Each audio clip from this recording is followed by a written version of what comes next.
I just told my young buck I'm gonna give him a deal if he bites you. You ain't even got enough money to talk to in any type of way like that. I'm gonna spare you. You heard your joke to me, but my young boy ain't gonna spare you. Okay, don't get confused, because I will walk you down. ASAP. Yo, Jim, I got... Okay. She was madly in love with me, but I just could never really get into her like that because I was doing other things and she wasn't sucking. Let me stop. All right, hey, early stream edition. This is strictly sports and movies today, or for now. Okay, so I know someone's like, but slide on the movie channel. Yes, sports and movies right now. No urban niggery stuff. No. So I'm still holding true to my word. Yeah, I did. Rakim is too. Come on, let's go check it out, man. Let's go check it out. I keep trying to tell y'all, hip hop has a Peter Pan problem. Okay? I love Rakim. To me is the greatest MC. Rakim Allah. Okay? But come on, man. We gotta stop this. We gotta stop this. Rakim is too old for this. Let's go. Let's take a look. Let's go take a look.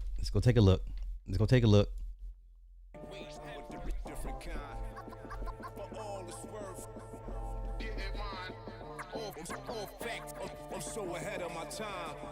Set the record straight. I get it. Rakim is the cool uncle. I get it. Rakim is the cool uncle that you love to go hang out with because your dad is too strict, right? He's the older brother of your father. He's the cool uncle. I get it. But at some point, y'all, we have to put these toys away. This is for children. Hit the restart, or this won't end well. Closed ciphers, right. Only real artists, real skill. No biters, let your artificial intel with a flow virus. If this was hell, I'm Osiris for ghost writers. The underground can't control the surface again. As much as New Yorkers complain about moving away from the boom bap, you got boom bap right here. And how many views you got? 391,000 views. This is Rakim Allah, as many regard as the greatest MC. And he only has 391,000 views in 3 days. I'm got to put the toys away. Hip hop is for kids. It's for children, y'all. It is not a genre meant to age and to see. Like I said, it's maybe 10 rappers in the whole genre of the culture of the music itself that can perform into their 60s and 70 year old. And I don't want to see that. I barely want to see Wu-Tang. Like, you guys are 50. You guys are grandfathers now. I get it. You know, this is where is that? What movie is that? 5 Heartbeats. Let me go here. This is hip hop. 5 Heartbeats ending. This is hip hop. They're the old guys at the cookout, want to show all the young bloods. Let's take it back to the old school. Let's show these youngsters what we used to do. No, Papa, sit your ass down. This Flash was able to tap into the youth, right? Flash, they didn't like Flash because Flash was like, I get it. I need to make music for the young crowd.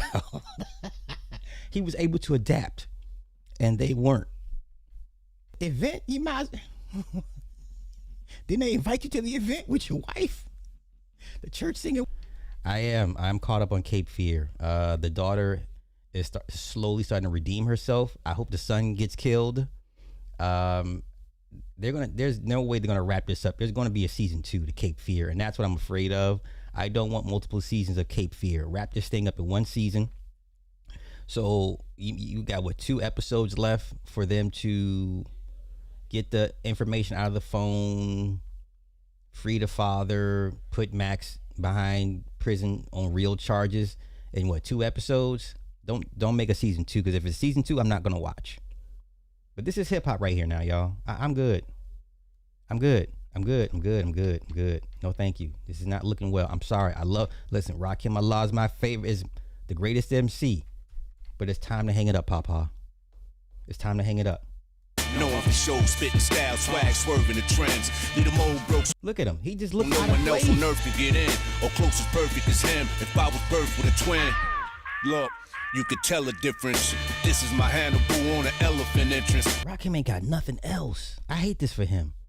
I remember 10 years ago, his publishing was up for sale for like 300 grand. Like, he ain't got nothing else. Rakim ain't got nothing else. He didn't transition into anything. You know who this reminds me of, a content creator? This reminds me of Angry Man. I know. I'm being petty, but there's some semblance to this. You have nothing else going on. Like 800,000 subs, I'm out of here. I'm about to go make a movie, a short film or something. I'm about to get the hell away from this podcast thing to a certain extent. Like, you have nothing else going on for yourself. Nobody hits you to anything, no pivots, no outside ventures, nothing. No company wants to deal with you. Like, hey, we see you got the minds of the youth and you got a voice. We want to invest and put some money. We got a project we want you to help us sponsor. Like, nothing else. This is all you got. Come on, man. This ain't it, man. And I love Rakim, but come on, Papa. This ain't it, Papa. Yeah, y'all don't remember his publishing was up for sale? Let me see. Let's go back. What year was that? It was like 320 racks. It wasn't very much. At one point, Rakim publishing was up for sale. For how much? It was like 300 grand. Oh, now you bullshit me. I remember it. It was up for sale.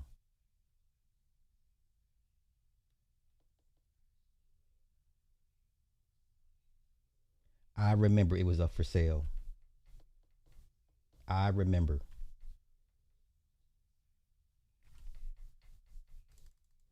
Let's do this. Who bought rapper Rakim publishing?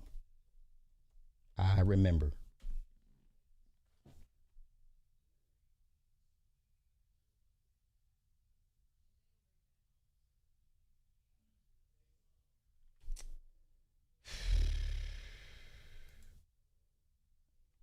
I remember. I know I'm not crazy. Do not sit here and tell me I was the only person that remembers his publishing being up for sale. I'm not crazy. I know what I remember. I know what I remember. I know what I remember. Uh-oh, my BP2 thumbnail hit Twitter. Cool. Oh, I remember. I know I'm not the only one that remembers that. That's okay. If AI says it wasn't up, yeah, okay. Let's see. 04 child support arrest warrant. High profile. Bit. He was arrested in arrears on 01 for child support. I know what I remember, but it's okay. If AI says it didn't happen, okay, fair enough. If AI says it didn't happen, then I guess it didn't happen. All right, I know what I'm saying. I remember. But anywho, okay, fine, fair. AI says it didn't happen. I'm like, okay, I remember. Another hip hop news. Do you care about the hip hop cop Derek Parker? Once again, this is strictly sports and TV edition today. Later on today, maybe some urban niggery stuff. But as of right now, I'm keeping it clean as possible.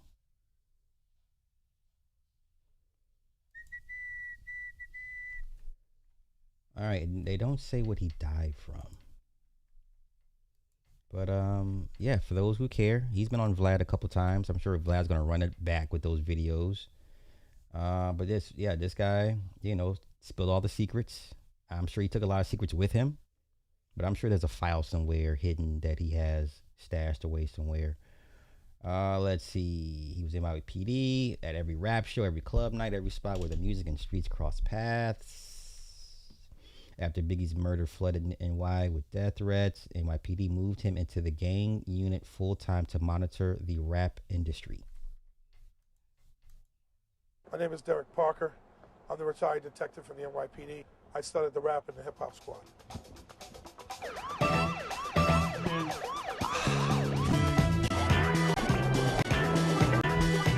Music. Bruh. It's like getting hit with music. Errol and I had gotten hold of the binder from the Miami Beach Police Department. We had a copy of it, and we were analyzing its contents. And I kind of played coy with her. I mean, I was like, what are you talking about? And she was like, listen, I got the book. And I'm like, what book are you talking about? She's like, the one with the mugshots. And I knew it when she had that book that she was dead serious about it because she told me what was in it. And I was like, wow, how did you get the book? Okay, that was him. All right, some people are probably pissed on his grave. Others are sad. I don't know. I have no dog in that fight either way. So, all right. Okay, where do we go first?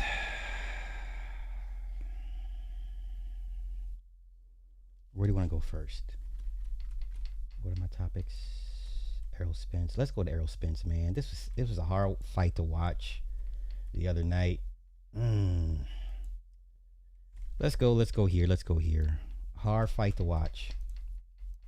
Terrence, what'd you think, man? Just they have it. Yeah. From the jump, you can tell that his balance was off. He was reaching. You know, just didn't have it tonight. You know, do you think it was a layoff? Do you think it was a combination of things? Like, what do you think? Probably all of it. All of it? Yeah. He didn't take the punches well. He was slow. Like, you could just tell that Tim was more fresher. Was it hard for you to watch? Kinda. You know, I really wanted him to do real well. He did what he had to do to finish the fight, though. You know? Hopefully he comes over here. On, Errol. All the best, Errol. You're a legend, mate. He looks bad. He looks God bad. bless. I think he announced that he's not going to fight in the ring anymore. Obviously, you think that's the right decision based on what you saw here tonight, right? Yeah, he's been in a lot of wars, you know, with his fighting style. Come forward, take some punishment, dish some punishment, and try to break somebody down. That type of style, you know, it only goes so far. I saw your tweet saying that the body language just wasn't there also. Yeah, like I said, you know, it was all balanced, you know, and he just didn't have it tonight. On the flip He side, was on his back foot a lot. The fight. He was on his back foot a whole lot. what'd you think of how Tim fought? Tim did what Tim had to do to get the victory. Yeah. He was patient. He went well to the body, and you know, he threw the right hand, landed the right hand when he had to, and he got the job done. How does he match up now with the guys at 54 or 60, guys like Boots, guys like Virgil Ortiz, in your opinion, Terrence? I don't see him coming back down to 154. He looked real strong at 160, so we'll see him with Carlos Adames and all those guys. All right. Good. Yeah, Boots needs to clear out his division and then before jumping up weight. We'll never get the Boots Tank fight. We'll never get the Boots Blood fight. You know, people have been overlooking Boots for a while. I get it. He's like the little homie. I get it. But this was hard to watch, man. This is hard to watch. And then after the fight, it was just, man, this is hard to watch. Basically, that was a song about how in the 1800s all the way up to 1970, British people, white people in Australia basically was taking Aboriginal kids and putting them in white families so they could take their culture away from them, take their language away from them, and, you know, take their whole identity away from them. So they took them out their families and cut ties with their families and send them to white families to make them, quote unquote, more civilized and not savage, because they thought they were savages and things like that. And, you know, it was basically, his song would save the children, basically, because, you know, they took thousands of kids and took them away from, their Aboriginal roots and put them in white families to make them more British or more European. Did you know about that history before coming here, or did you learn it after arriving? I've been on about the Aborigines, like in the North and things like that, because my whole thing, I was like, man, because I was looking at the Aborigines and stuff, and I see they're kind of lighter complected. So I was looking for where are the dark Aborigines at, and a lot of them are in the North, and they're way badder conditions than than anybody. And they had a thing called the whitening, where they were trying to breed out the Aborigines, so they put them with white families, they put them with white people and things like that. So after generations, their whole complexions are changing, basically trying to breed them out. So yeah, man, I was just reading up on it, and it stuck with me because it's the same thing the British and the colonies did to Native Americans and I didn't see the Roach fight. Isn't he fighting Zapata? I didn't see the Roach fight, so I had a lot going on. I did not see the Roach fight, but I do know he's supposed to be fighting Zapata next, right? Oh no, who's fighting Zapata? Yeah, Roach. Okay. So this was the fight? Oh no, we'll fight. Okay, so these guys are fighting. I don't know which fight you talking about. Oh, a draw. Oh, I don't know, but I know he's fighting Zapata next weekend. I don't know. Zapata's tough, man. Zapata's tough. Zapata might end up beating Roach on this one. I don't know. It'll be a good fight. It'll be a good fight. All right, let me get back to Errol. But everything about this was bad. In America, so just reading on things like that, and just it resonates with me because black and brown people go through the same thing in America and all around the whole world through colonization. I mean, he knows what he's talking about. I'll give him that. I mean, he knows what he's saying. Where people scared to fail, when the era where everything's on social media, everything's getting recorded, people scared to jump out and do things and dare to do stuff because they're scared that you're gonna get posted, people laugh at you, things like that. But the same people who laugh and make funny jokes. I don't know. He probably should have had a tune-up fight. Probably would have been a smart thing to do. What will Errol Spence's legacy be? This was a hard watch. This is when it's time to hang it up. Because even your kids are like, man, this is too much. Like, Daddy, go get a job. Dad is okay. This is hard to watch. And daughter's okay, okay? Dad is okay. Yeah, the daughter's crying because she knows what she saw. Concentrate on your family, your kids, whatever they want to do, hey. Whatever they want to do, then, you have to support that. Let them live their life and be who they want to be. And that's the most important thing right now is you being happy, man, taking care of your family. Now, here's what I don't like. I don't like him throwing Derek Lewis under the bus. I did not like that. He's blaming Derek Lewis basically for, I guess, his loss to Bud. And I'm like, man, there's so many things wrong in that fight before it went down. So Draco's ruler's official cause of death revealed he suffered a 3.5-inch slash to his neck and eventually drowned in his own blood. Damn. Yeah, you ain't coming back from that. Okay, let me see. Errol Spence, Derek Lewis. I did not like him blaming Derek Lewis. I did not like that. You clearly were injured post or pre-Bud fight.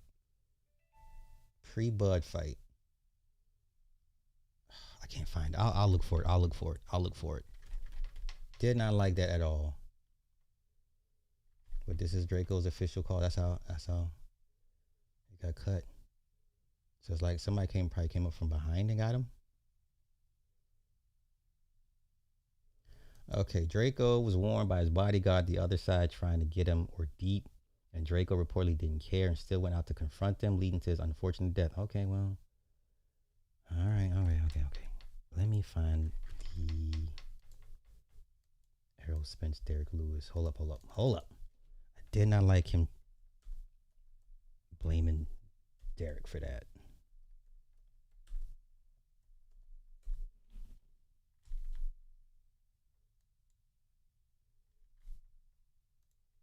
Hold up. Wait. Here we go. Did not like this. Not cool. You know, from Derek James. Yeah. I've been with Derek for a very long time. Yeah. You know, you now Ronnie Shields. And how has the transition been? It feels fresh because I'm learning new things. Okay. That's what make it like my mind is thinking like it's steady thing because he teach me new things. Do this, do that.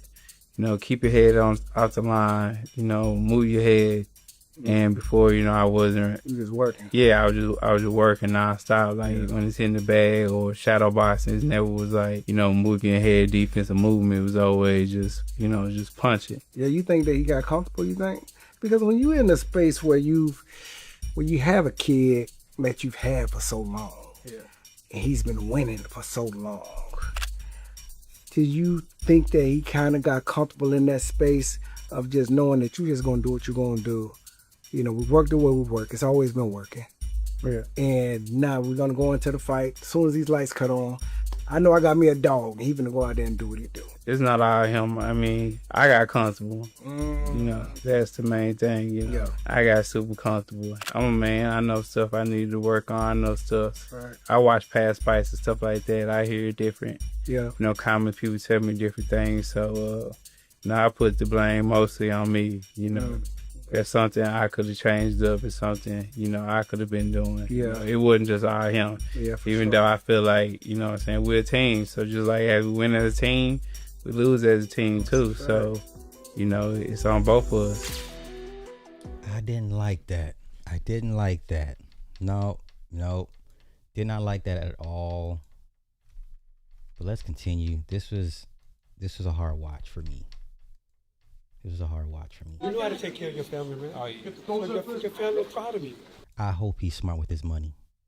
I hope this man is smart with his money. I hope he doesn't end up like Floyd or...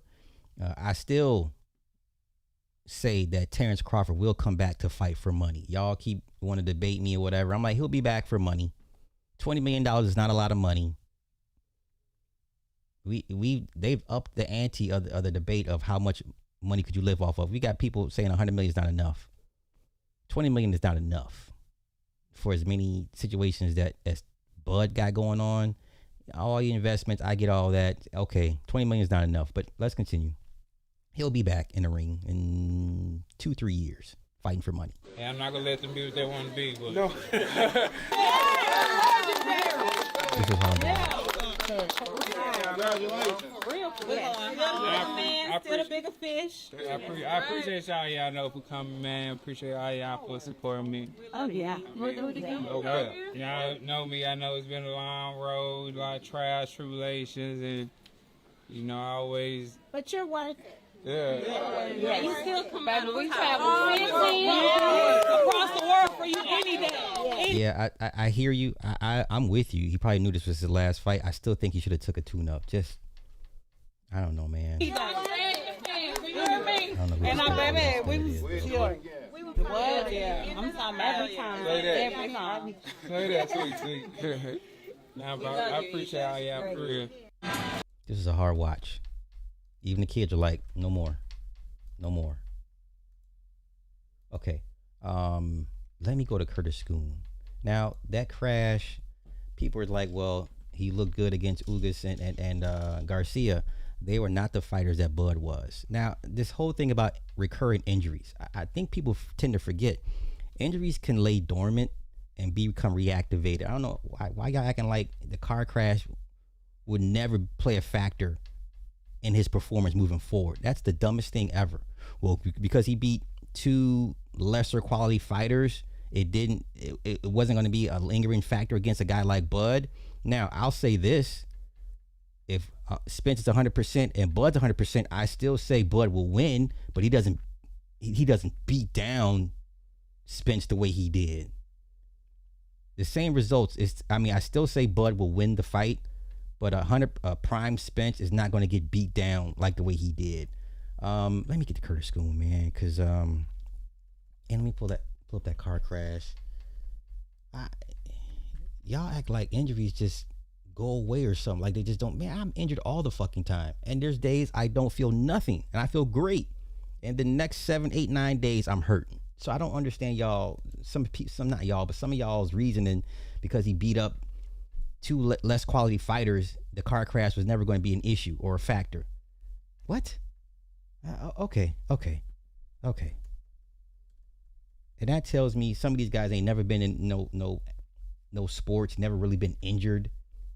I don't know some people's reasoning. So let me see. Let me go. Wait.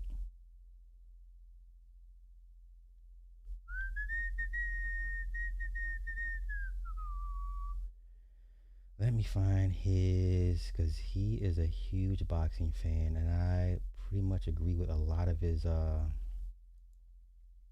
assessments. So here, let's go here. Spence was on his back foot a lot, even with 3 years off. He shouldn't have been able to beat Tszyu. He didn't have to cut weight to 47. He looked stronger at 160. He was slower, and his coordination wasn't there. He got another check on his way out. Glad I didn't pay for the fight. Okay. Anything Turkey touches is rigged. Look at the last Usyk fight. Saudi Arabia fights are exactly what the PBC haters deserve. I can't believe Turkey flies all manner of bums to Riyadh to fight on the clearance rack of boxing. How are these bum fights good for boxing? Okay. If you blow on Joshua's chin, he collapses. Why is he still fighting? Okay. Let's see. Let's go here. He's on point. British boxing stinks to the high rafters. Anthony Joshua just won a suspicious second round stoppage after hitting the canvas twice in the first round. That guy has been propped up ever since Andy Ruiz stopped him. Until an American champ is in place, the heavyweight division will be tainted with imposters. Okay. Look at this. Watching Brian Zepeda walk out to fight another minimum wage fighter in Riyadh on the Joshua undercard. After PBC black fighters going to be lucky to get $50K a night. Zapata has 5 wins, 9 defeats, and 1 draw. His opponent has a 1-0 record. Okay. Bubu Andrade took a loss and came back in Mohegan Sun for short paper. Kudos to him. I bet he knocked out Muniga or Berlanga. I want to see him and Charlo go at it. Right? I hate that he lost years chasing Canelo. Now it's time for him and one of them Charlos to get in the ring. Let me find his other long-ass rant. Let me see. Wait.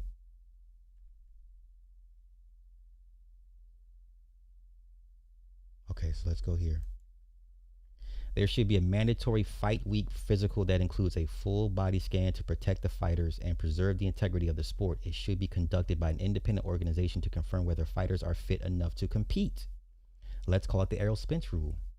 Yeah. Bubu Andrade looked strong yesterday. Line up Caleb Plant at 168. That would be a good fight. Okay. I saw Spence with his mom and dad in Australia. I wish Spence the best, but behind the scenes, funny stuff with the Crawford fight turned me off. I have nothing but feelings of disgust when I see his father and Derek James for letting the ref have to stop that fight. They knew that man couldn't compete. I don't trust any of them, including Spence, after the money grab. I wish him the best, but he'll never get another dime of my money or PPV or live. They basically scam his supporters. Nothing honorable about that. Okay.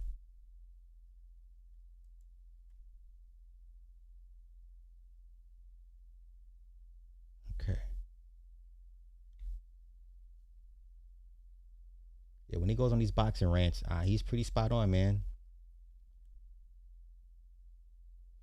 If Spence stops Tszyu, the next fight may very well be Canelo. If Spence stops Canelo, the very next fight will be Crawford. All of this can happen by September 2027. I'm not a fanboy. I understand how to milk the crowd. I'm listening. I'm telling you, Bud will be back in the ring. Sooner than you think. Sooner than you think.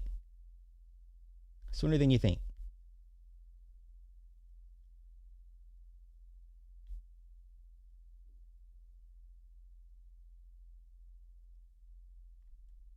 Let's go here.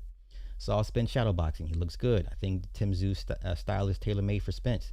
Tim caught a bad break with Fedora. He took too much punishment. That fight was ugly to watch. Then he took another bad beating. Spence has taken a lot of punishment outside the ring. It's sad, but this fight comes down to who was the most damaged. I think Spence wins.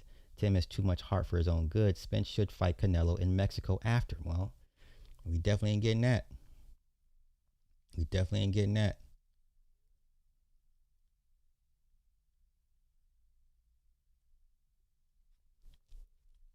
Anything else? Uh-oh. Okay, he's talking about Mike Tyson. Okay. This guy's such a disappointment. He'll sell anything for $1, and I mean anything. Yeah, I don't care about Mike. After watching him, seeing him wear Argentina jersey, I was like, yeah. Okay. Anything else? Anything else? I pretty much fucks with Scoon when it comes to his boxing analysis. I think he's a, I don't know what's the term I'm looking for. Like, he's an optimist. I think he thinks boxing will get better, but I think somewhere part of him, he knows it's never going to get better. It is the way it is. Okay, I think that's it. All right.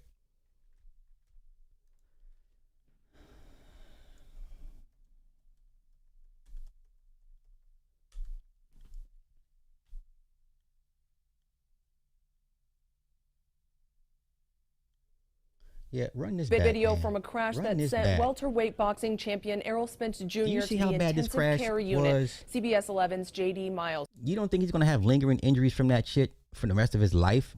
obtained surveillance video showing the moment the crash happened. You can see Spence's Ferrari roll multiple times down an uptown street. Look at that shit, man. Are you kidding me right now? And y'all got dummies in the comments. Y'all wasn't saying this when he beat Ugas and Garcia. They were nobodies. And you think a crash like this ain't gonna have long-term lingering effects? Like I said, some days I wake up, I feel great. And for the next 2 weeks, I'm taking this shit. Some of y'all sound stupid to me. And I want to be respectful and respect y'all's comments. But some of you fuckers have never played a sport. They've never been really hurt or injured. Down an uptown street, the crash ejected the Look at that. boxer, but Look miraculous. at the damn car. How many times did this thing roll over? The moment the crash happened, you can see Spence's Ferrari roll multiple times down an uptown street. The crash ejected the boxer, but miraculously, he is expected to be okay. Wow. According to police, the vehicle was going at a high rate of speed. It went over the center median and flipped multiple times. The exact cause of the crash is still under. Look at that car. Man, y'all, some of y'all just goofy. Some of y'all just goofy. Now, if Mo 3 was chasing him, which is, pretty much people agree. Sir, you're in a Ferrari. You hit the highway and you dust him. You leave him in the dust. You hit the highway. And look at that, man.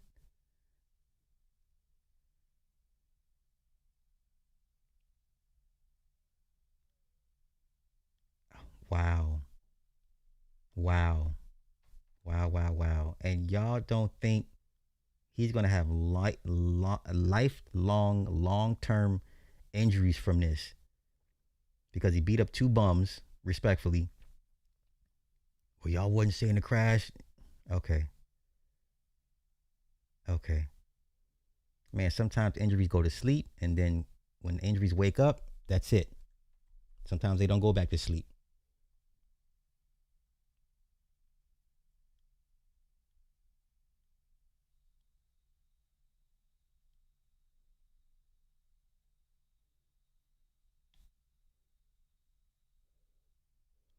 And so now this is the fight, one of the fights. And well, he looked good here. I'm like, okay.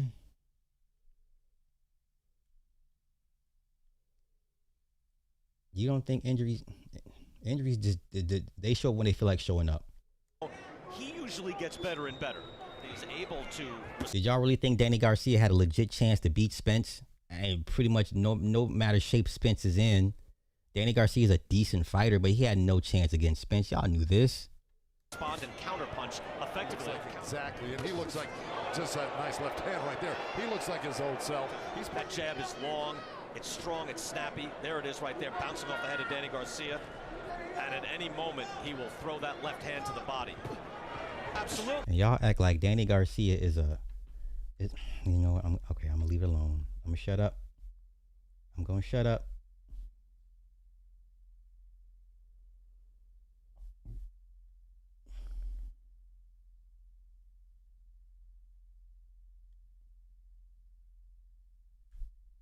Over crash has happened. Yeah, we're told it involves a champion boxer. Nicole Jacobs is live at Listen, Dallas I don't Methodist care who Hospital. you are, you don't fully recover from a crash like that. With more, Nicole.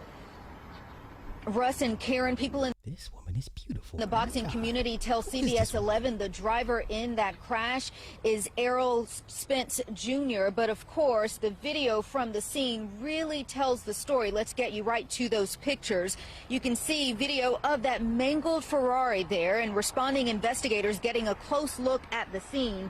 Police telling us moments ago speed was in fact a factor, and the driver crossed over the median and flipped several times. Unfortunately, he was not wearing a seatbelt and was thrown from that Ferrari. Right now, investigators are not confirming the driver, but again, people in the boxing community. That man should have died that night. Some of you guys are. Can we just take one moment to appreciate this woman is beautiful? Oh my goodness, look at her. At Dallas Methodist Hospital. This woman is beautiful. Oh my God. Fellas, calculate the child support payments. Fellas, start calculating the child support payments. That woman is beautiful. Okay.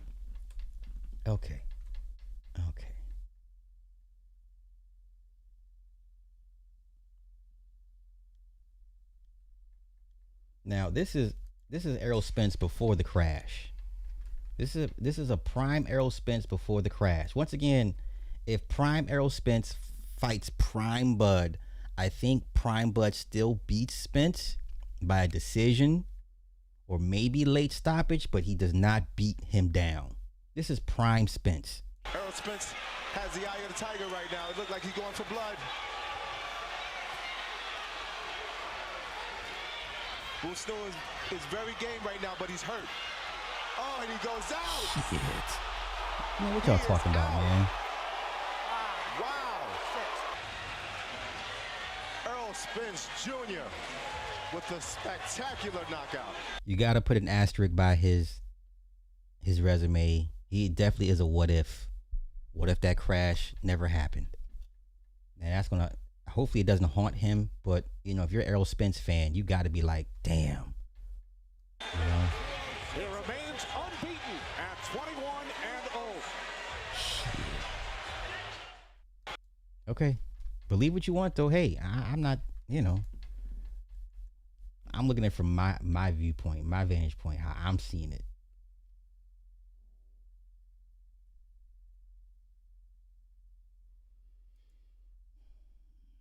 (29-2), and he's already done. 29-2, and he's already done. 29-2, and he's already done. I think that crash, once again, if you've never had no real lingering injuries, shut up. Injuries, wake up, go to sleep. They do what they want to do. Okay. Let's go here. Can we go to, let's talk about,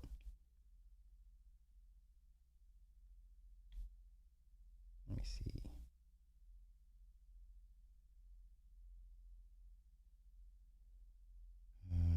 Can we go to the WNBA, y'all? Let's go to the WNBA. A mess. A whole damn mess.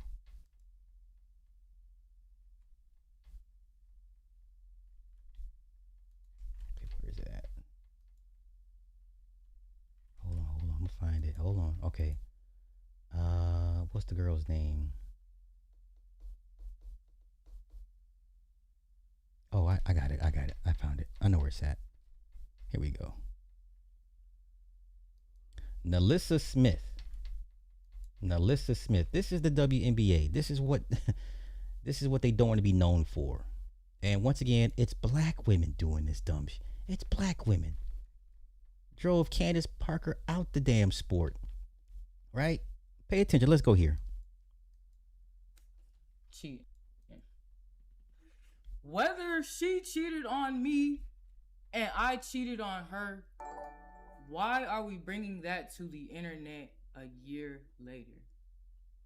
Angel Reese is ugly, dog. I'm good. Ugh. She would have to pay me. I'm cool. Angel Reese is ugly. She is not pretty in my eyes. But let's continue. When nobody did anything to anybody. Whether she cheated on me or I cheated on her, that has nothing to do with anybody.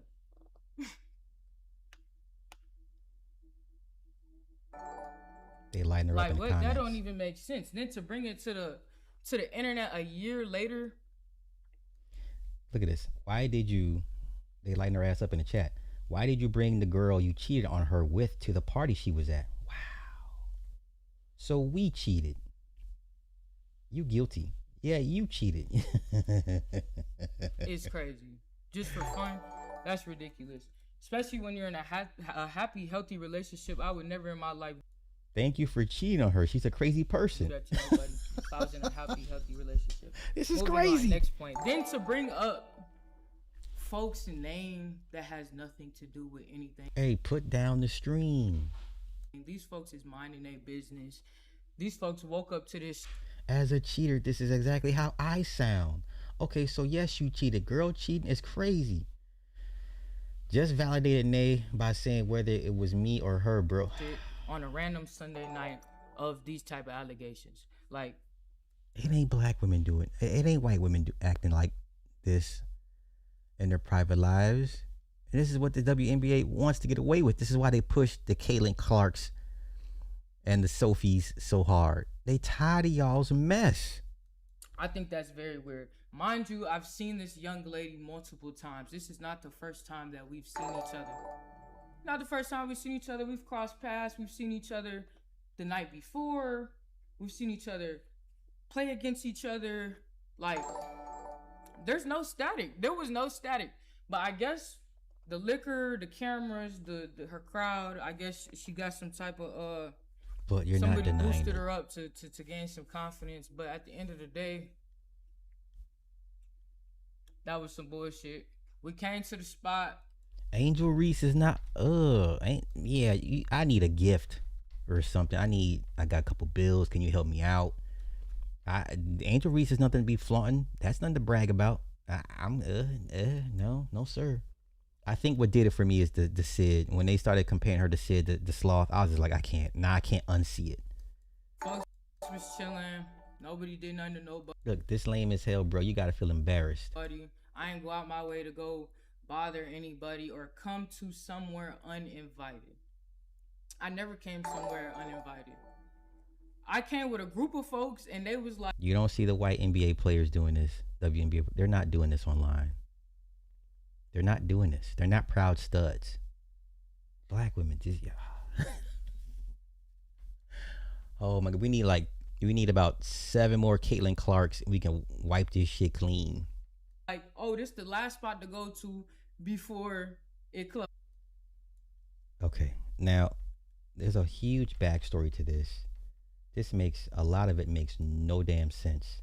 But this is women's stuff, okay? This is women's stuff. So, thank you for the sunshine. I appreciate you. Thank you. Okay. So, Nalissa Smith responds to an ex and former teammate Dejanay Carrington's claim that she cheated on her with other NBA players. Okay? It's a mess. It's a mess. Okay, so Dejanay Carrington reveals on Threads that her partner and former teammate Nalissa Smith cheated on her with multiple WNBA players, including Deja Kelly and Aaliyah Nye. Y'all can't come up with no original names, huh? Still run the same 15, 20. You know what? It's not, I'm not turning this into a red pill thing. I'm not trying to. It is what it is. It is what it is. This a basketball league or Love Island?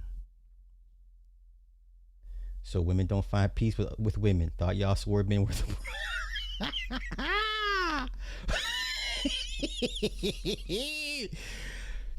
I'm sorry, this is why it's messy as hell having a league where players date and sleep with each other. Strap on strap violence. I'm done. We'll get into it. We'll get into it. Matter of fact, let me get to Angel Reese at the what game was she at? I can't unsee it, man.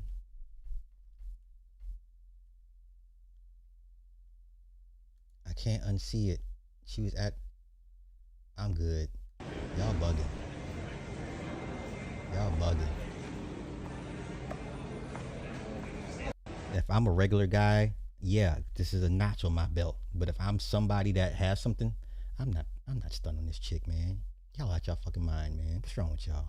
Yeah, this what you like, Third Ward?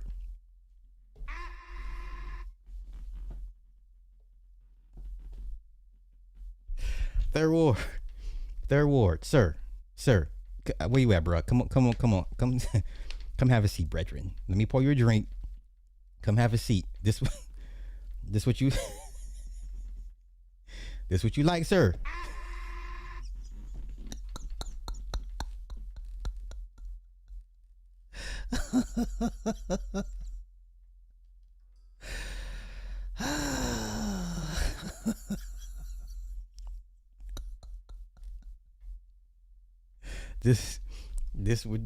This is for real. This is what we on, huh? This what we doing, huh? I'm talking about when she not dressed like that, but you would pick the worst photo. How am I picking the worst photo? She's glammed up at the WNBA All-Star game. How is this the worst photo? This is what she chose to present herself as. Look, homeboy, State Farm man ain't even checking for her. Sir, I didn't do this. But you said she's not ugly. I think she's ugly. Matter of fact, okay, come on. I got you. Let's go do this. Like I said, sports and TV today. Angel Reese is not pretty. Let's ask the AI. Is Angel Reese pretty? I cannot unsee Sid the Sloth. They call her the Bayou Barbie. Where? Since when? Let's go here. Let's take a look at her walking down the runway. The Chicago Sky's Angel Reese is now the first professional athlete to walk in the Victoria's Secret fashion show, and look at her go. The WNBA star said she put in a lot of work to prep for the show. She even got a walking coach. Last year, Reese was in the audience watching the show and said she manifested this year's. Oh my God. Okay. Y'all say she not ugly. Is this her best look? This is probably her best look. Would you have sex with her? Yeah, most men would. This is her without makeup. She probably looks arguably better without the makeup. But is she like I wouldn't say she's pretty. Well, give me another word that's less than pretty. Y'all, come on. Are we for real? We're doing this right now? We're doing this? We're doing this. We're doing this? We're doing this. So we're doing this. Okay. So this is what we're doing. Once again, a man will have sex with a T-Rex if it has a vagina. That's not saying much. This is what we... So y'all saying she has a face card? Because I don't see no face card. I don't think she's pretty at all.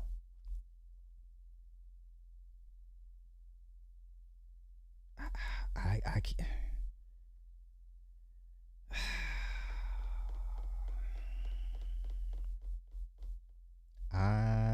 once again, regular guy would knock this down and be like, yeah, I'm with Angel Reese. I get it, man, but this ain't it, man. This ain't it. This ain't it. Yeah, she arguably looks better without the makeup.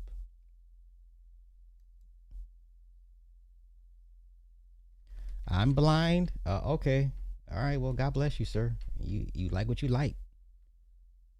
Okay. Well, hopefully you find your Angel Reese. I hope you get your Angel Reese, because this ain't it, man. What is this? Once again, to a regular guy, this is a huge notch on the belt. I'm good. No, thank you. No, thank you. I don't think most women would argue that she's pretty. I'm like, no. No.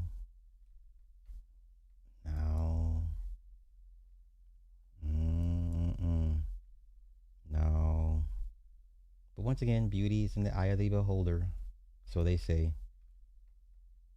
Okay, y'all got it, man. Y'all got it.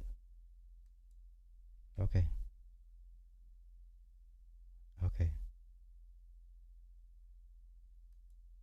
Once again, just because a man wants to have sex with you does not mean you're pretty. So you gotta stop that. Does not mean you're pretty. A man will have sex with pretty much just about anything.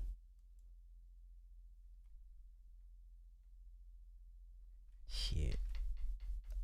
Let me.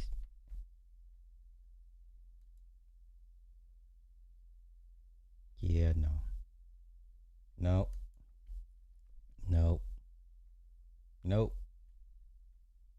Nope. Nope. Nope. She can't even. What kind of smile is it? Y'all got it, man. Y'all got it, man. She not ugly at all. I mean, okay. Once again, subjective. This is because something you would find pretty, I may deem ugly, and vice versa. Okay, let's do this. Who looks better, Caitlin Clark or Angel Reese? I like this. Okay, let's do Caitlin Clark.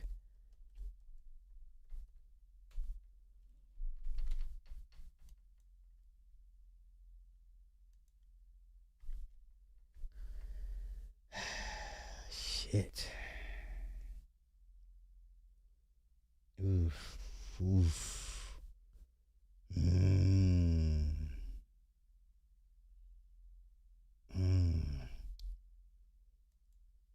Yeah, Caitlin. There's only like a few times I've seen Caitlin and I'm like, okay, I'm going. Where was the one time she was walking and where was it? She was walking somewhere and I'm just like,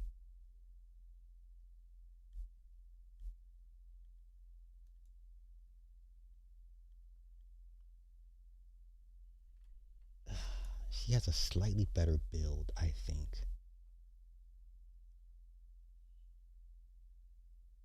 I would have to say Angel is better looking than Caitlin Clark. But Caitlin has a physique that I prefer.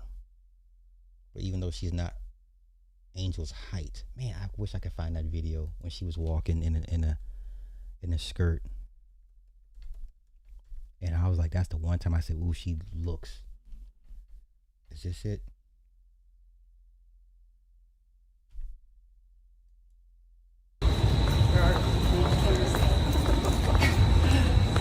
Body wise, I'm going. Caitlin has a better body in my opinion. Face wise, Angel is better looking, but that's not saying much. I'm sorry. That's not saying much. Caitlin has a better body. She has a better body to me. There's another one. This is the one I'm looking for. Oh, this one here. It's this video here. It's this video here. This is the video. Let me see if I can find it. Oh, come on. You're not gonna play for me? Okay, wait. Fever Dream. Okay, Caitlin Clark, Fever Dream outfit. Okay.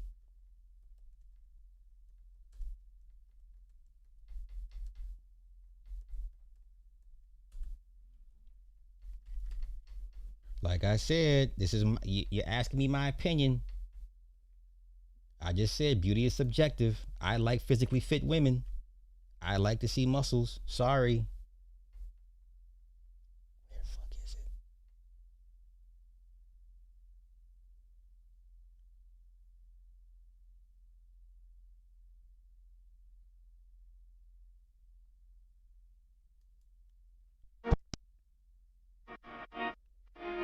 Man, she's thin. I don't mind thin.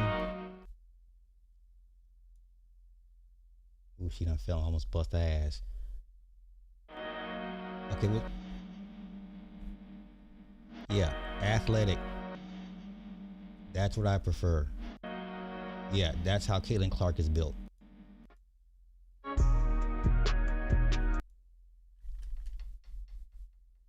There's Sophie, built like that. Yeah. Why are you dressed like this? See, that's what the WNBA does not want. Okay. Once again, you like what you like. But then when I present what I like, then it's a problem. It's like, come on, stop. Oh, if I can find that outfit that she wore. Okay, let's just do this. Let's do Caitlin Clark arrival outfits. Wait, what this song? What this song? Caitlin Clark arrival outfits. What this song?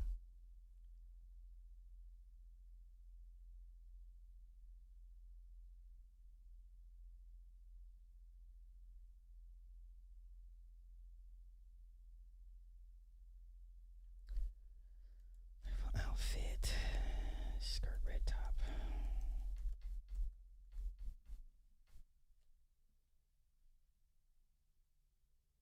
I'm gonna spend all day trying to look for it. It's gonna make me mad. Here we go. This is the outfit. Gotcha.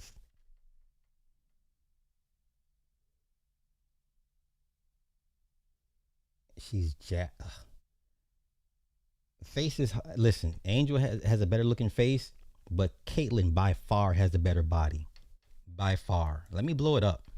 She clearly has the better body. The only question is, what could you live longer with? What would you rather have? A mediocre face with a banging body, or a decent face and decent body? She's on point. Her body's on point. Her body's on point.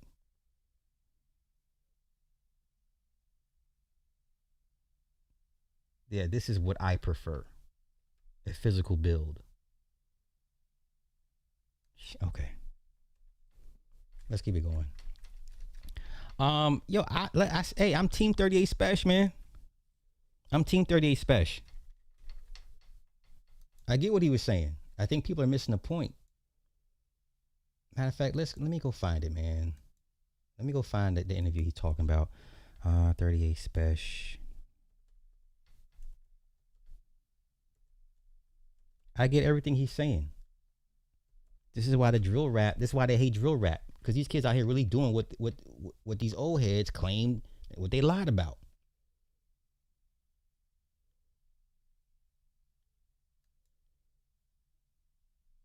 Hold on, let me find it. Okay, let's go here. Yeah, I'm Team 38 Special. Yeah, Jada's a better MC. I'm with you on that part, but I respect what Special is saying. He has a point. Every time you come on this show, I mean, it goes up. I thought the first one that we ever did was crazy. I thought that was amazing. Yeah, that was. Yeah, the second one was even more wow. Yeah, that was a lot of gems. We figured that we needed to get back together and kind of finish off the trilogy. You know what I'm saying? Right, exactly. Yeah, and I heard from the streets that you got a lot to say about what's going on. I'm gonna address what's going on. Oh, nah, yeah, I would love to address it all, man. This whole Jada, this whole you and Jada Kiss thing, and you called out Kiss, and online it's crazy. On my Instagram it's crazy. On Twitter, it's still crazy.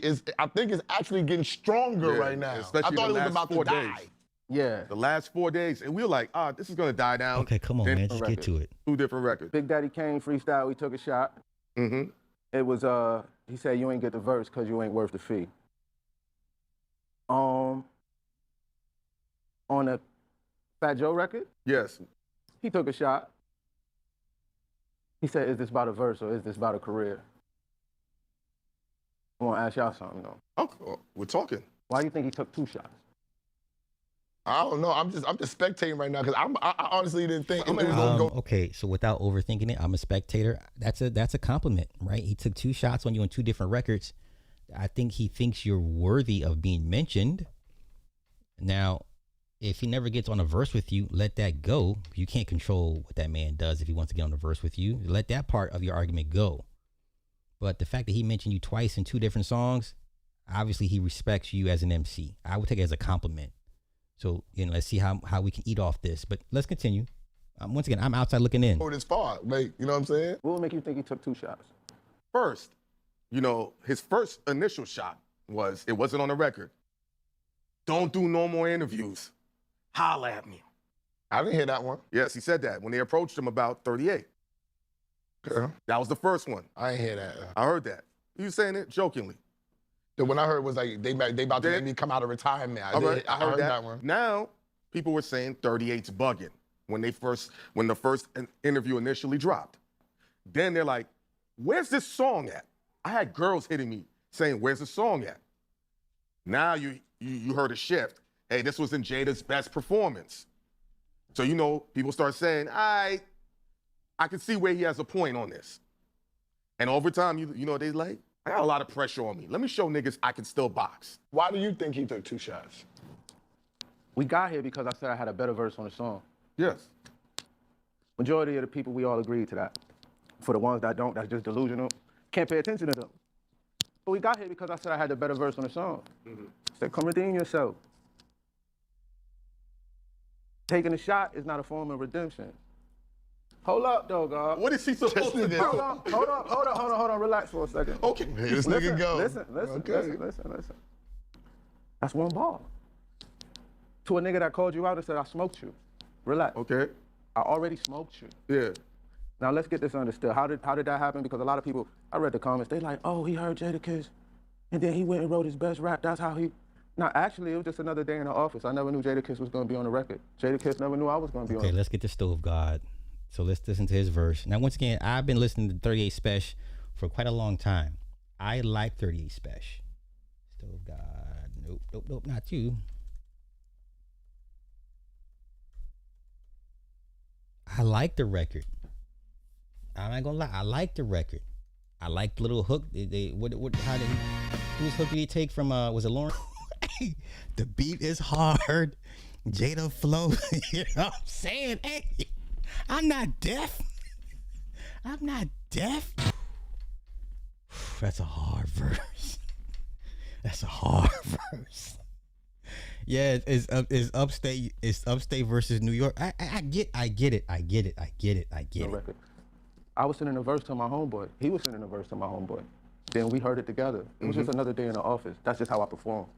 It wasn't because Jadakiss was on the record. For the fans that think I went stupid. Yeah. Hold on, relax. Hold on. For the fans that think I went stupid, right? Uh-huh. Now, he gave me 2 bars on 2 different songs.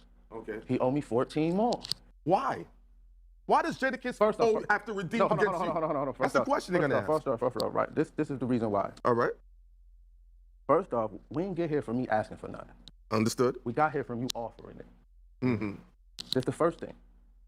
Where I come from, we don't have to speak for no reason. That's like Lada kicking it. You understand? Mm-hmm. I don't have to tell you, yo, I'm gonna do this, and when I just say, let me explain something. I come from a different world. I don't come from the industry world, so I don't know how this industry game's play. I come from a world where we speak something, we mean that.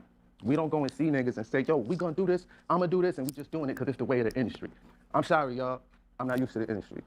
When people talk to me, say, yo, give me their phone number that I ain't asked for, and say, yo, I'm gonna do this, for some strange reason, I believe that shit, because that's the world I come from.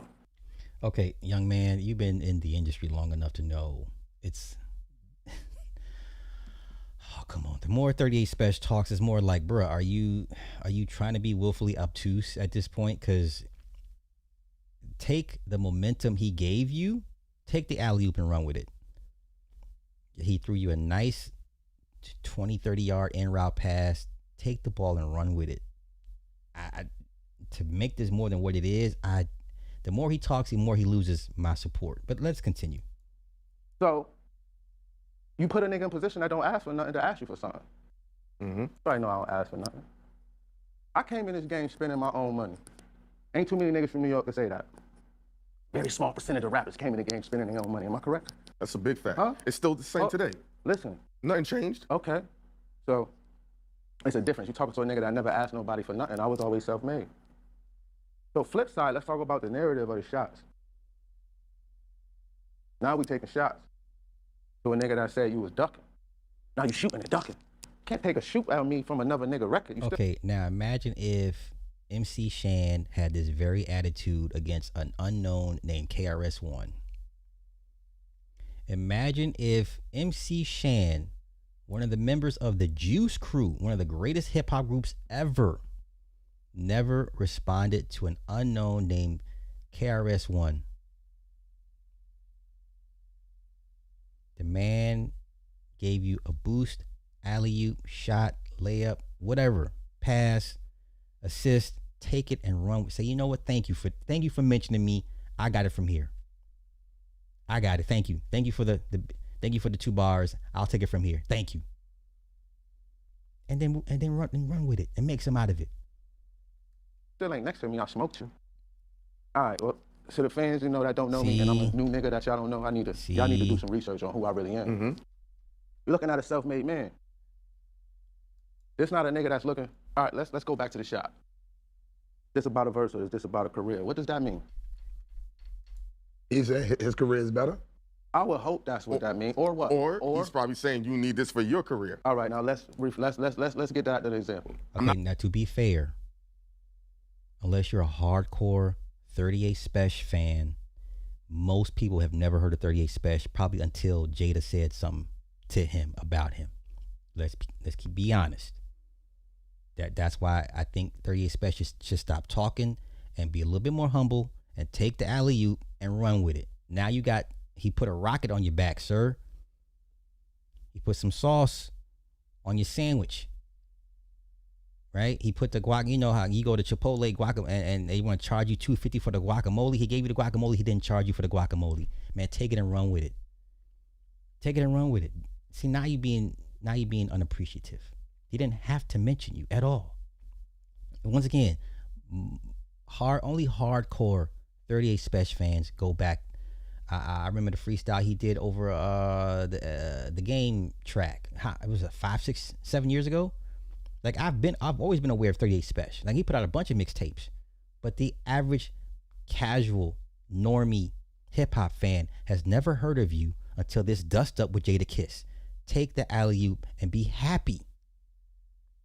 Not a rapper. Relax real quick. Yeah. Do you really think there's anything that man could do for me for my career? He's already done it. Hold on, let's speak for a second. Let's just speak for one quick second. Wow. That's what I want niggas to know about rappers. Mm-hmm. It's nothing that a rapper could do for you for their career, because most rappers ain't do what they did for their own career. Let's get this understood. Rappers is not CEOs. That's why I tell niggas to be a CEO. I'm not a rapper, I'm a CEO. I didn't get here from being a rapper. You seen how I live. You been in my house. I've been in your house. Ask KD how I live. No, ask Freeway how I live. Ask Young Chris how I live. Ask We're not here for all that. We're not here for all that. Ralph how I live. Relax. You living better than hold 90. Hold up. Let me explain something real quick. I don't live like this because I'm a rapper, though. You understand? He said he has something to say. Hold on. I don't live like this because I'm a rapper. So we can't speak on the career of a CEO. See, it's a difference when you talking to a rapper. You could talk that to the outside public that think of niggas as rappers. Niggas know I ain't get here just from rapping. You think I live like this because of you? Most people have never heard of him, y'all. Now he's being self-delusional in his own little bubble. He thinks he's bigger than the program, more important. Most casual hip-hop fans have never heard of 38 Special. And I said most casual, normie, passerbys have never heard of 38 Special until this Jada Kiss thing. Freestyles you see come across your page? No, nigga. Let me explain something. No, for real though. Hold on, relax real quick. We laughing because we know the truth. Hold on. But that's the funny shit. Yeah, we know the truth. Relax though, but the sheep don't know. Hold on, though. I've been in the game for not that many years. Let me tell you something. This is bigger than, this ain't Jada Kiss versus 38 Special. Then what this is independency versus the industry, homie. You understand that? Of course we understand. Listen to me carefully. It's different than that. This is a free man you're talking to that don't have to play the game that can come up here and say, I don't give a fuck about none of you niggas and still make all my money. So it's different. As opposed to a game that where niggas gotta shake hands and do this and be around niggas that they don't like and play that game. See, it's different. I ain't get rich from playing the game they played. So they still on that same game, that industry game. And I want y'all niggas to know something for the independents. It's really us versus them. These niggas ain't gonna help y'all or no way. No, because the majority of independents want to be on the major labels. Okay? Most of the, I'm saying this for years, most of the independent artists, creators want to be signed to a major company, a major production company. Most people want their name in lights. They want their name on the marquee. It's not hard to figure out. Humans basically want the accolades. They want to be acknowledged. Being independent is a lonely, hard road, and you don't get much validation. This is the biggest career boost he'll ever get because of Jada Kiss. And Jada did it for the free. Jada did it for the free. You got 2 shout-outs, buddy. 2 shout-outs from the industry vet that didn't have to acknowledge you at all. This is the dumbest argument I've ever heard. I didn't know this guy was just self-indulged. Wait, don't look for no help. I never came in this game looking for help as an independent. I came in this game spending my money. It's a difference. I came in this game spending my money. I put money in all these niggas' pocket. Ask them. I spent money with them. Ask these niggas. I spent money. I put money in their pocket. I ain't coming in this game asking for nothing. So it's a difference. So you can't talk about career when I'm not a rapper. I make money the same way the white man make money. What that mean, Spence? Okay, he lost me, y'all. I'm sorry. He lost me. He lost me. Man, let's go back to that verse again. I'll take the hit. I'll take the hit. Bruh, just take the alley-oop and run with it. Man, just take the alley-oop and run with it. Hey, exactly. Renzo, thank you for the 5. Since we talking hip-hop, I'm here to remind you that Hip Hop Museum show is going to be Sunday, August 9th in DC. Okay, for sure.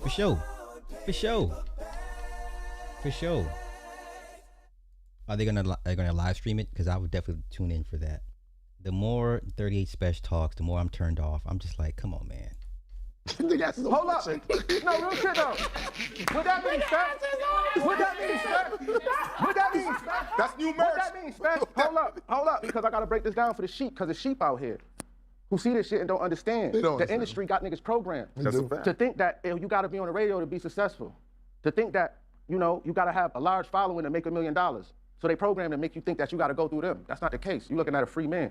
Free man that don't give a fuck about nothing. How much free promo has Jada given this man in 48 hours? Literally 48 hours. This man's, his little numbers are gonna go up because people are gonna be like, who is this 38 Special? Why is he beefing with Jada? Let's go listen. Normally you have to pay for that type of promo. Jada gave you free promo on the free and you're still complaining. This is insane. They all, but you're in the industry. It makes no sense to me. I can say whatever I want because I'm self-made. These niggas came in the game off other niggas' backs. And when I say these niggas, I mean the industry. Industry, let me come in. Yo, help me out. And they sing and dance for the white man. So that's what I mean. I make money off doing what the white man did. What the white man did. He gave you niggas money to go sing and dance. So what's... Because there's no such thing as black music execs either. So it's all the white man. So you see what I'm saying? These little tired ass arguments. So everybody that's signed to rap a lot, everybody that was signed to Death Row, everybody that was signed to Aftermath, everybody that was signed to Babyface, signed to Solar Records, Motown. What are we talking about? What are we talking about? He's full of himself. This man is not living in reality. Hold on, relax though, homie. Let's not talk this career shit. Relax though. All of you niggas, let's talk. We talk about a free man here. Listen though, I didn't get here from rapping, homie. I got here from playing the white man game. What the white man do? All right, I'm done. You niggas take money. I'm done. I can't. Now, I got off track. I was supposed to talk about some more WNBA stuff. So let me get back to WNBA. Then we're gonna get to Black Panther. Okay. Once again, this is strictly sports TV, a little bit of music. But let me get back to the WNBA real quick. I want to talk about Bam Adebayo and AJ Wilson. Okay. And let me show y'all how we got here. and let me give you my takes on what I see. Okay? Let me give you my takes and what I see. Okay? Okay. Oh, wait. Hold on. Let me pull up the timeline. Let me pull up the timeline.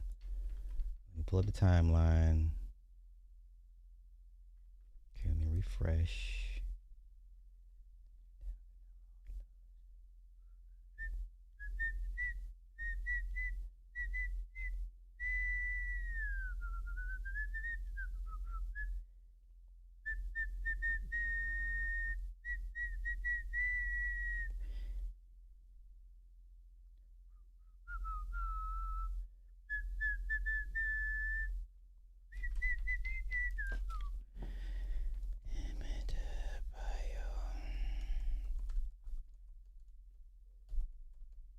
Now, once again, I have the benefit of being a little older, right?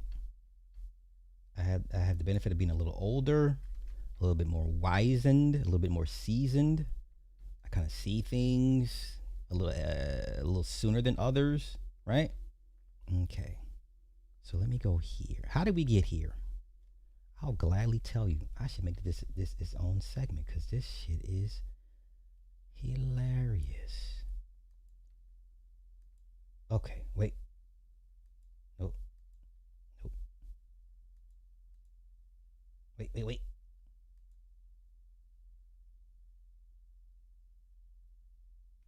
it go? Oh, okay. IG. Okay, so let me move this over here. Okay. How did we get to Bam, Adebayo, and AJ Wilson? Okay. I was like, this is cute in Tokyo, but what's going to happen when we get back to the States? So let's go here. Let's take a listen. Sure, Bam. We had a players lounge. We were playing Uno, and Bam joined. It started off of an aggressive, competitive game of Uno. Ray is aggravating. Because I knew you were going to go this way. Sit on that. Come on. Now, there are some red flags in this relationship that I'm going to point out. Or let me just give it to you from my vantage point. Maybe you agree, maybe you'll disagree, but let's go. I got it. Oh, is that what it is? Asia? Oh my fucking God. That's how these.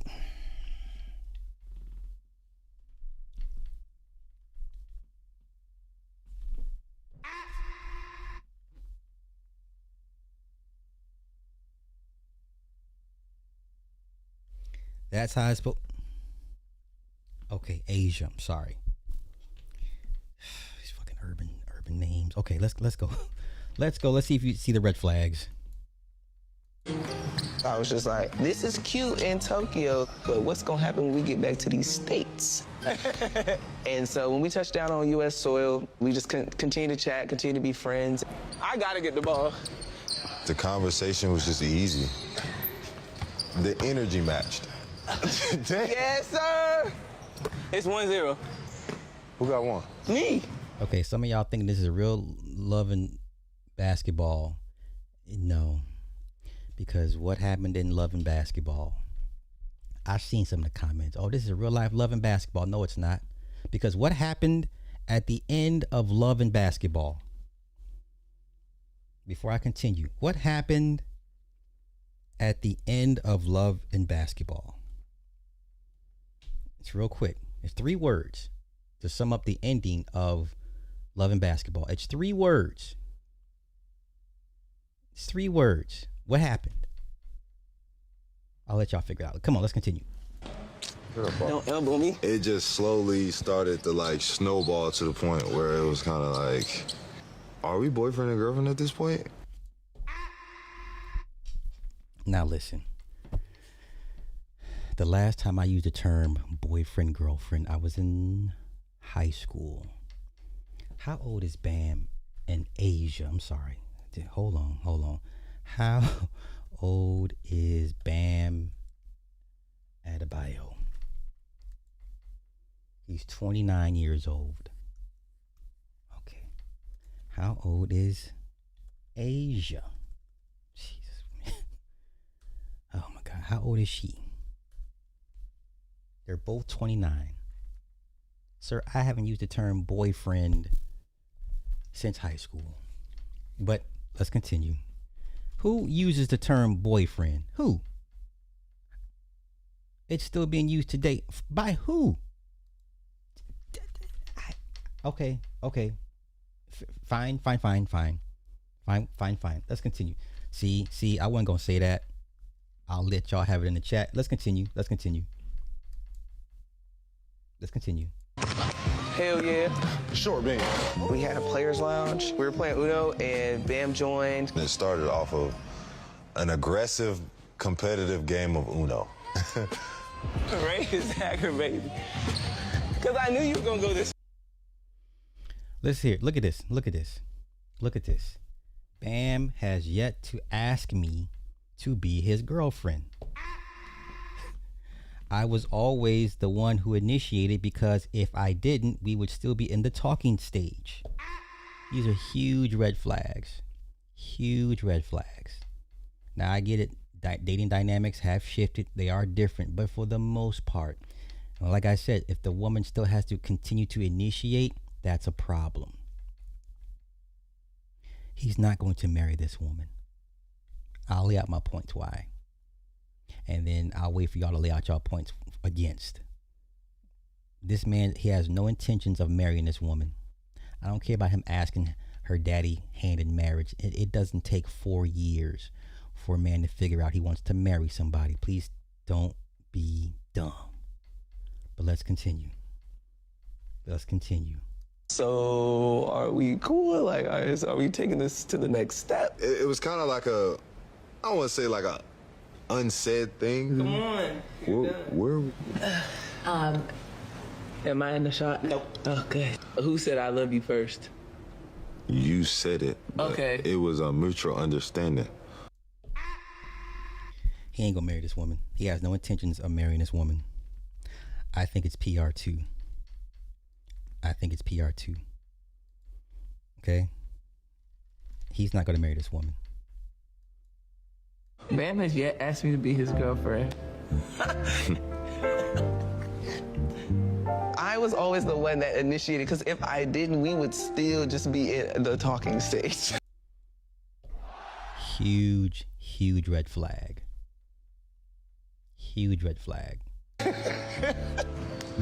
This is crazy. What? And one, but what? So. Okay, now I chimed in because I'm like, well, I see red flags all day. This ain't real. So I said if she's still initiating, that's not a good sign. He's just here for a good time, not a long time. And boy, did they come at me.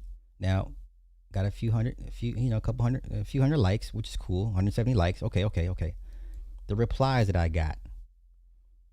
This is the best y'all can do. He already asked her dad for her hand in marriage. That's why I wish folks would watch the entire things besides clips. Someone also said they saw her sporting a ring months ago. What does that mean? How long has Chrissy been sporting her ring from Jim Jones? This is the idiocracy of people. I'm going to assume these are young people because these are very young-minded replies to what I said. I just said, hey, I said, for one, tell their streaming site to spend more money on marketing because I know nothing of their show. I barely know these two exist.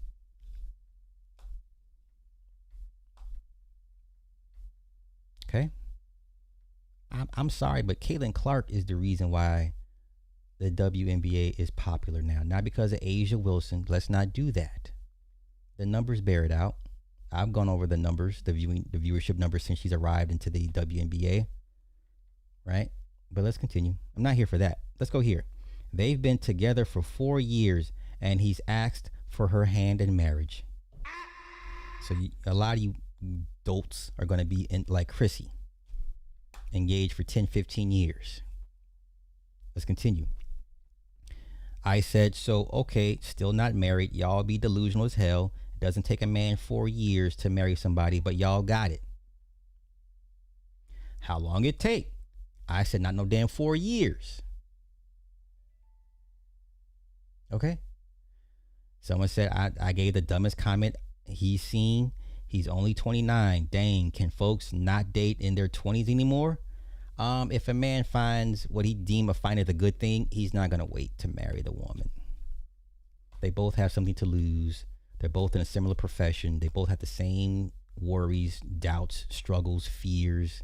They both have the same financial possible hiccups or rewards and losses. Why? That's the perfect person to marry, because now that person understands what you're going through. Why would you not marry somebody that's in the same industry as you, that can completely understand why you do what you do and can relate to you better than most people? It doesn't take no 4 years for no man to figure out, I want to be with this woman. I want to have a family with this woman. Let's go. Okay. I agree. I agree.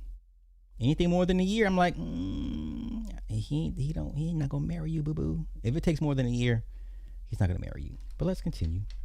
I get told to shut my butt up. He asked her father for her hand in marriage already. What does that mean? what does that mean? Look at this person here.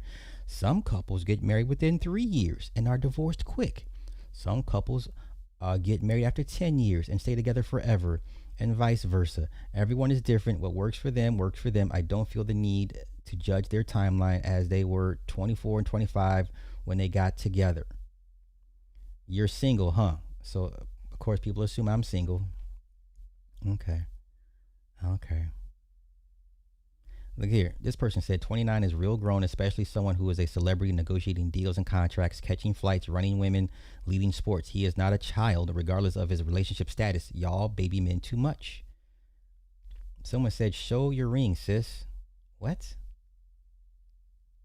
Okay, so let's go through the timeline. Now, once again, people are calling this the real live Love and Basketball. Yeah, but Love and Basketball ended a certain way, did it not? Okay. Look at this. I have an amazing boyfriend who really is my safe.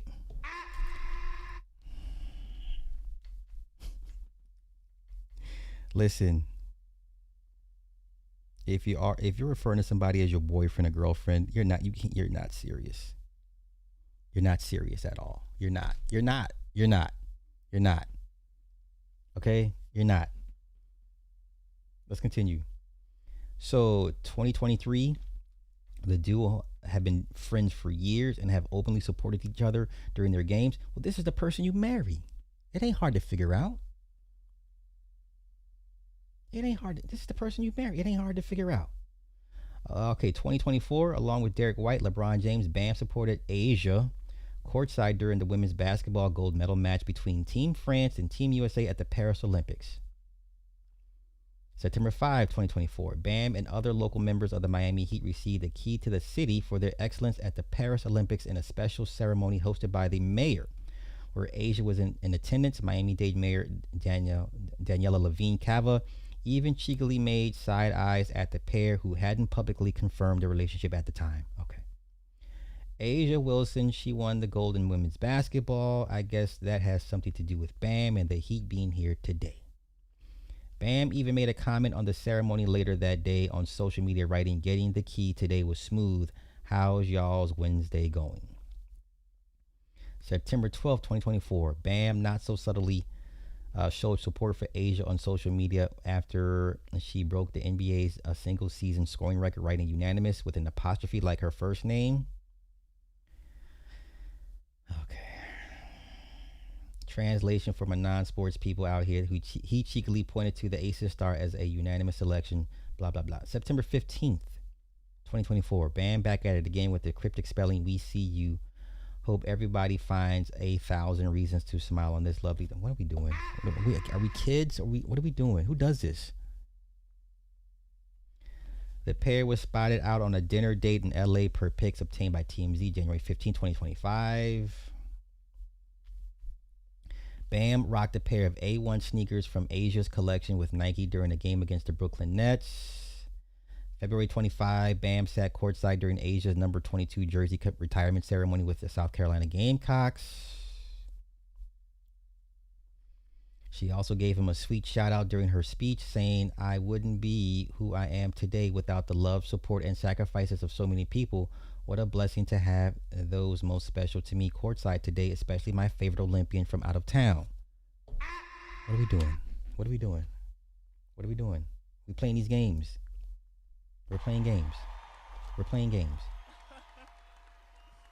Thank We're you. playing Oh my games. gosh. I think they thought I was like 7 feet. It's okay. Thank you. Thank you. Thank you all so much for being here today. I am overwhelmed with gratitude and joy. Teammates and every person who was a part of this journey. You pushed me to my best, and the bonds we created here are unbreakable. I cherish every moment and every memory we made together. To the incredible fans, experience. It's a privilege to be a Gamecock, to be a part of this community. North Carolina is my home, and it shaped me not just as an athlete, but as a person. As I would look up in the Raptors and see my jersey, I'm reminded how important it is to chase your dreams without fear. And the person who taught me that and is still teaching me is Dawn Staley. Thank you, Coach. Thank you, Coach, for seeing the light in me, even when I couldn't see it in myself. And for showing me that it's not about the destination, but the journey and sacrifices of so many people. And what a blessing to have those most special to me courtside today, especially my favorite Olympian from out of town. Okay. See, you in love, he not in love, right? Let's continue. Asia commented on Bam wearing her A1 sneakers during the Miami Heat game in January during an interview with People, saying it was super dope. It was a moment. She shared that he really wanted to be out at the forefront of pushing my shoes. If I have to put it out in the NBA, why not have someone like Bam Adebayo, who's just a good person all around, to kind of showcase my shoes? So I was thankful he was able to wear it. Okay, let's continue. The Aces star subtly confirmed her romance with Bam during Chase Freedom's Cashback Courts All-Star Weekend. My plans are here at NBA All-Star. My NBA All-Star is not here. She shared that though they didn't get to spend the holiday together, Bam was getting the rest he needs, and that's the best Valentine gift that I can truly give him, is just the rest. April 10th, 2025. Asia gives rare insight into her relationship with Bam during her Cosmo Sports cover interview, referring to him as her safe place for her. "I have an amazing boyfriend who is really my safe space. He's truly a gift. He's obviously in the same field, so we bounce off different things with one another to where it's like, no, we're not alone. He's helped me through a lot and welcomed me to be who I'm going to be. I know he's like, I don't know what Asia I'm going to get today, but I am blessed to be beside her." She added, "And it's the same for me. When you can be your true self in front of someone, in front of your partner, that's the purest form of love. At any point, if I ever need a voice to hear or just a hug, he's always there." Yeah, okay. He's not going to marry this woman, y'all. He's not going to marry this woman. And I'm not saying she doesn't deserve it. She seemed like a very lovely person. Like any man in his right mind would have been pumped a kid or two out of this woman, would have been married this chick. Okay, let's continue. Oh shit, my bad. Okay.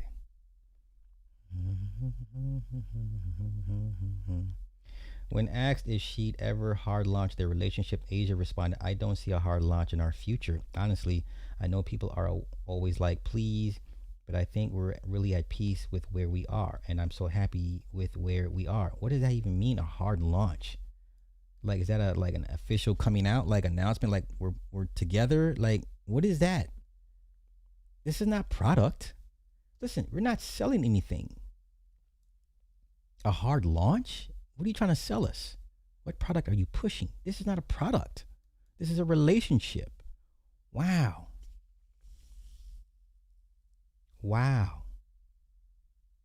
Yeah, he's not going to marry this woman. Yeah, y'all bugging. He is not going to marry this woman.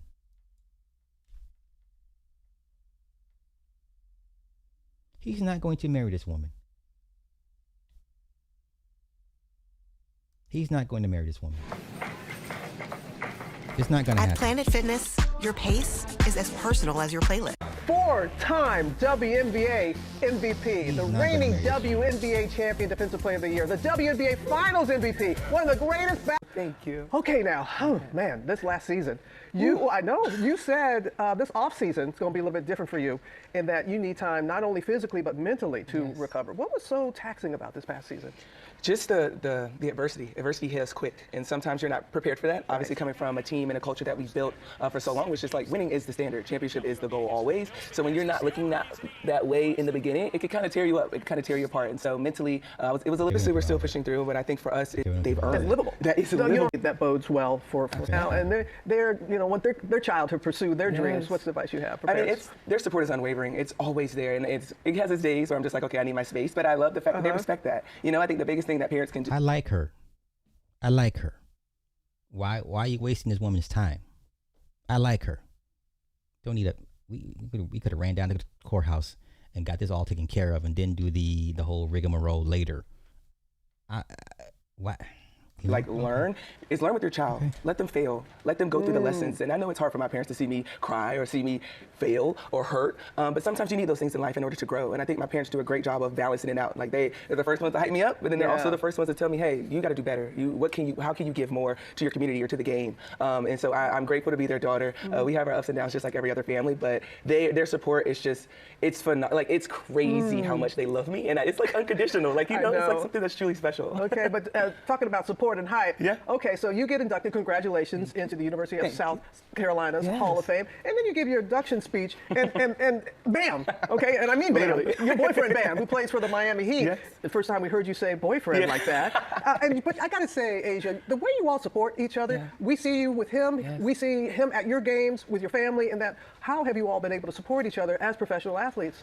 It's just what we do. I think that's our foundation that we just built when our relationship kind of first started, and we were just like, this isn't going to be easy, obviously with our schedules and our lifestyle, but at the end of the day, if we want it to work, we're going to make it work for each other. And when we see the behind the scenes, when we see the down days, the good days, you have to show up because you know how hard it took, like the work that it took to get to that point. So he's in my eyes, he's perfect. He's perfect. He can do no wrong. Obviously, he's human, but the support that he gives always, it's incredible to think that I've kind of met my match. Oh, I'm glad to hear that. I'm glad to hear that. He ain't gonna marry her. Y'all bugging. Y'all bugging. He's not gonna marry this woman. He's not gonna marry this woman. He's not gonna marry this woman. What are we talking about? Let's stop this. Stop this nonsense. Stop this nonsense right now. He's not gonna marry this woman. He's wasting her time. Let's see. We can find Asia Wilson's engagement ring.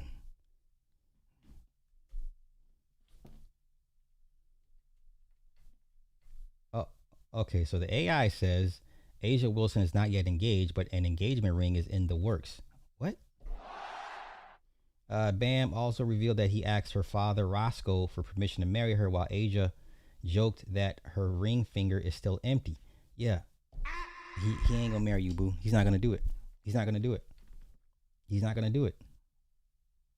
He's not gonna do it.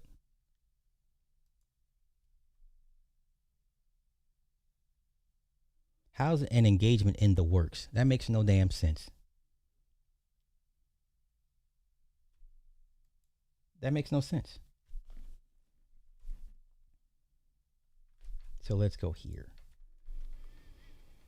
So yes, to your point, where you at, High Chief? She is more accomplished than him. Yes, that could be a reason why he's not marrying her right now. Yeah, she is pretty much, I would argue, the face of the WNBA and all the numbers and stats to go with it. Retired her game jersey. Bam is just I don't want to say he's a journeyman on Miami, but yeah, he's a role player, right? So let's go here. During a recent interview, Bam said asking Asia Wilson's dad for hand in marriage was terrifying. Have you asked her dad for her hand in marriage? 100%. That was the most terrifying question I had to ask them. And I was like, man, would it be cool if I married your daughter? Told him, I said, listen, it seems as though that you have Asia's heart. If you got Asia's heart, you got 2 more hearts with you. Take care. I ain't gonna lie, I went to the bathroom and had to cry a little bit. Roscoe is the dad that I always wanted. If I could have picked a dad, it would have 100% Roscoe. 100%. Bam definitely feels part of our family. I would love to be his wife. My ring finger is a little empty, if you know what I'm talking about. At the very least, you ain't got it. Okay, you still want to debate me on this? Okay. And have bought the ring yet? No.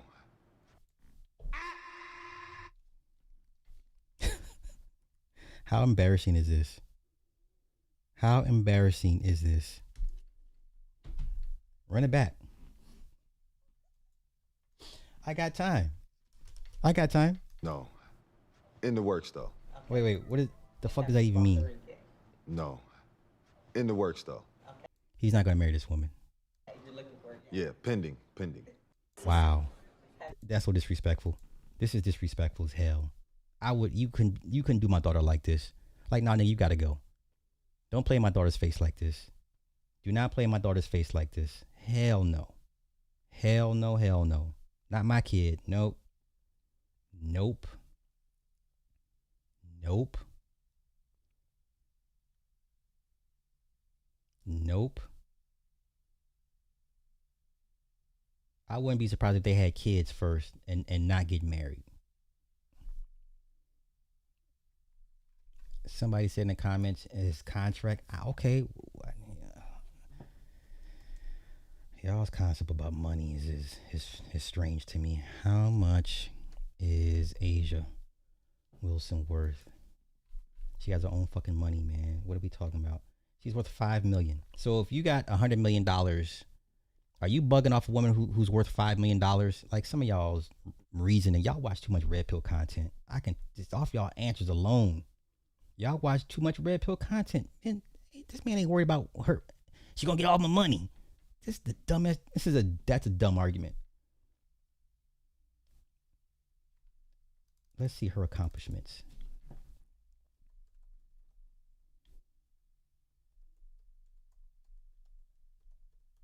And then that 83 points he scored that no one respects. Oh my goodness. Asia Wilson. She has 4 WNBA MVP awards, 3 WNBA championships, 3 WNBA Defensive Player of the Year awards. What the fuck are we talking about, man? Oh, she smokes this guy. This guy might be insecure. Let's see Bam's accomplishments. Yeah, nobody respects that 83 points he put up. So we can stop right there. Oh no, let's do accomplishments. I don't want the stats. Yeah, she's far more accomplished than she is in her craft than he is in his. She's the best of the best. He is not so much. Yeah, nobody respects this shit. So you can stop right there. Let's see what he has. Okay. Gold medals in 2024. Still has no ring. NBA All-Star, NBA All-Defensive Team. Okay, this woman got, how many rings she got? She has 3. Yeah, she got 3 rings. 3 rings. They retired her jersey at South Carolina. Like, nigga, what are we doing? 3-time SEC Player of the Year. Wade Trophy. John Wooden Award. Naismith College Player of the Year Award. Time Athlete of the Year. AP Female Athlete of the Year. Olympic gold medals in 20 and 24. And the FIBA Olympics MVP. SB for Best NBA Player. WNBA Rookie of the Year. 3-time WNBA Defensive Player of the Year. 2-time NBA and Finals MVP. 3-time NBA Champion. 4-time MVP. What the fuck? Really? And hell, I think she has more to lose than he does by marrying him. This is sad, man. This woman should have been married. I agree. Like, this woman still has no ring. Renzo, please stop. She is the best of the best at what she does. Bam is not. Please stop. Please stop. Please stop. I guess when it comes to basketball hierarchy, she's beneath him. She's beneath him. Okay. Let's. It is what it is, man. It is what it is. She's beneath him. I think this is part of the reason why he won't marry her. This is sad. This is sad.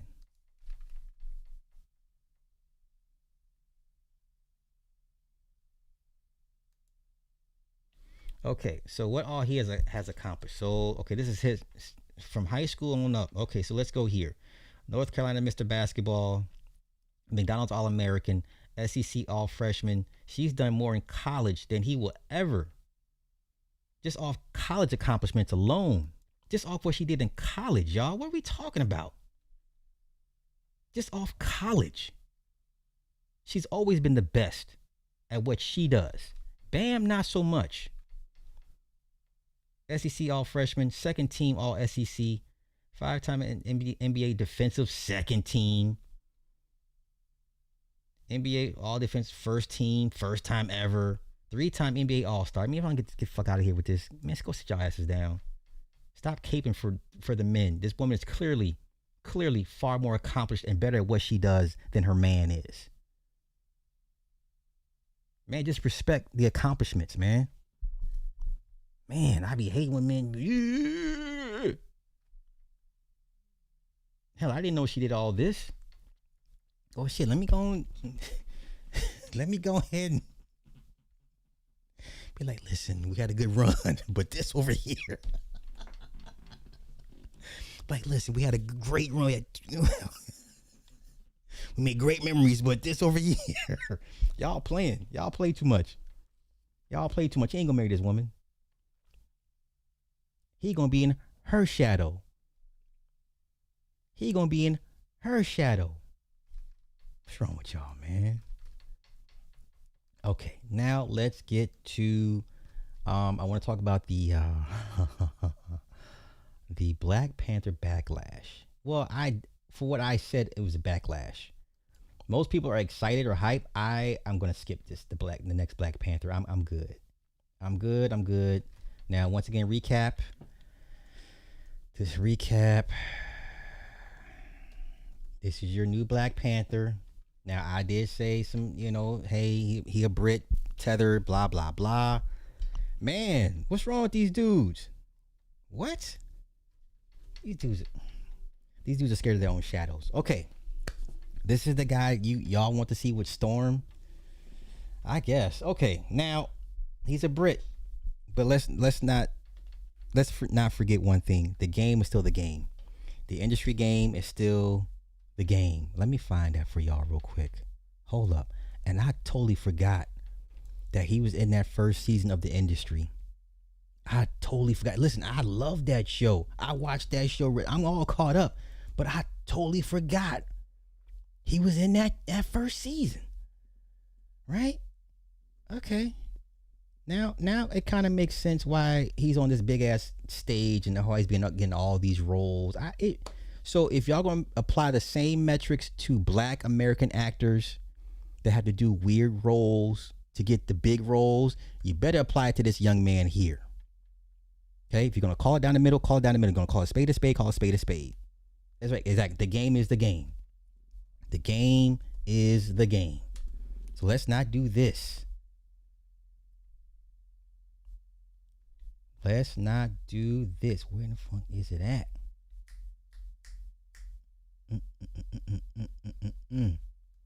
Where is it at?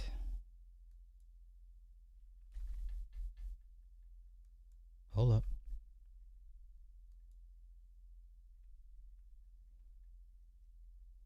Hold on.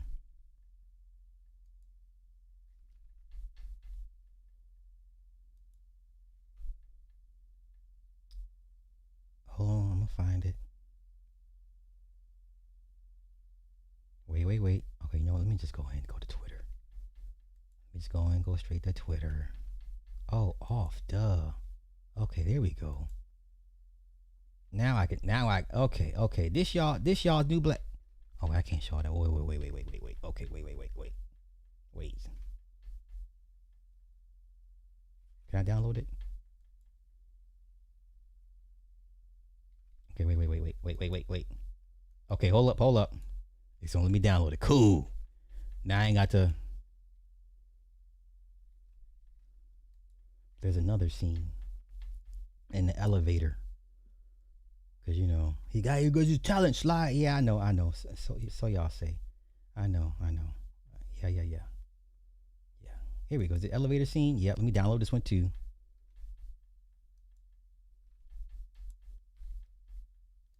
Yeah. What y'all gonna say? But Sly, he was giving it. He wasn't taking it. Oh, okay.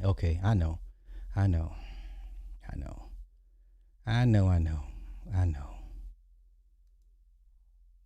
Let's come up with, give me all the excuses y'all got. Let's go with all the excuses y'all gonna give me. Well, Sly, you know that was it. Yeah, I know.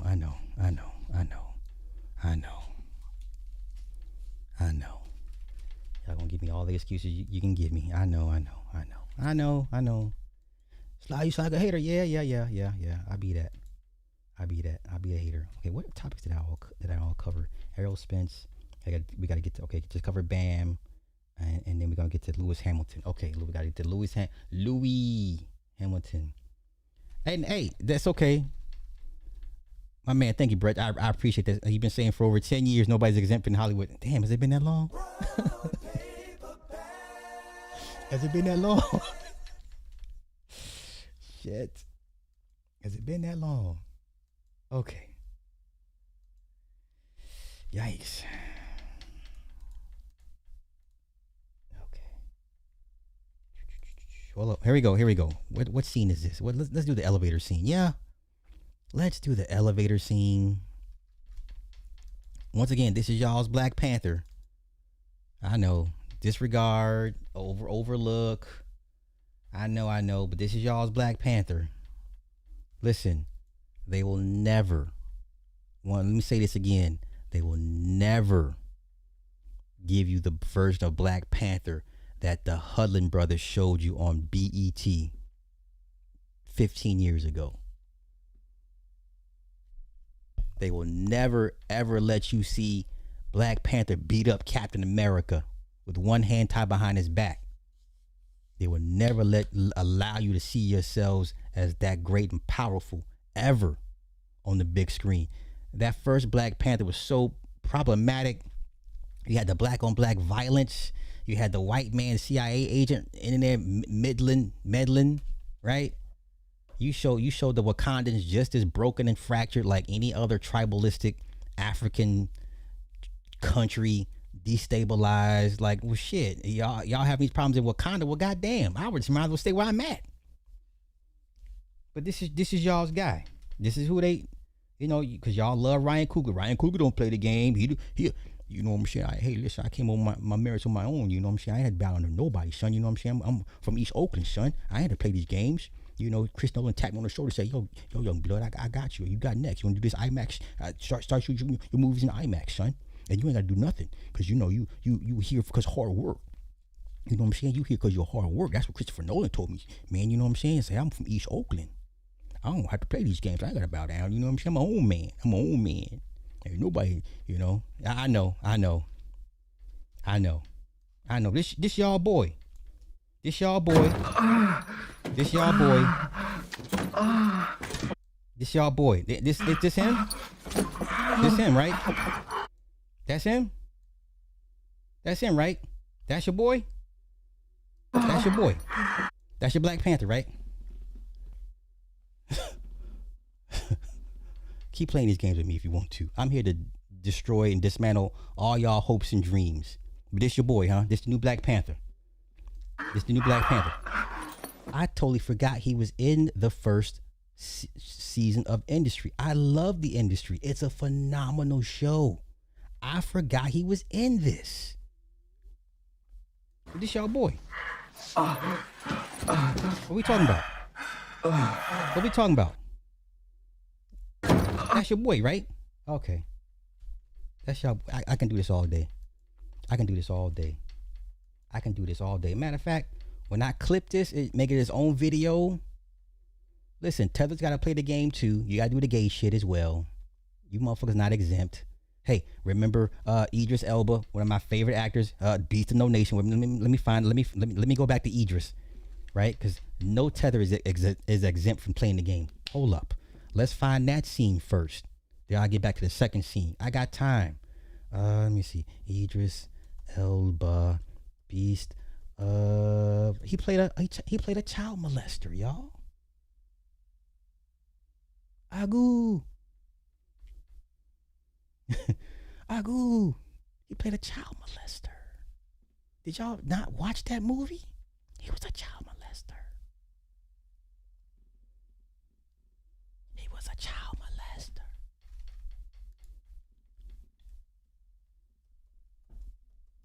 He was a child molester. He played a child molester. Why are we doing this?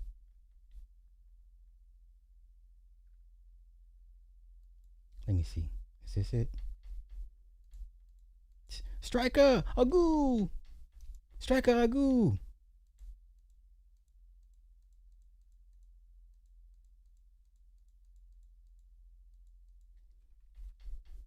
Let me find the one scene he said you gotta do something for me before he brings him into let me see.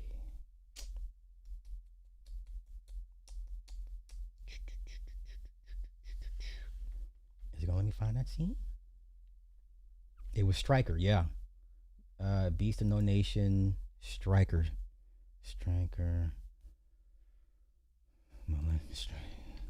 That was his name, right? Striker? Striker Nagu.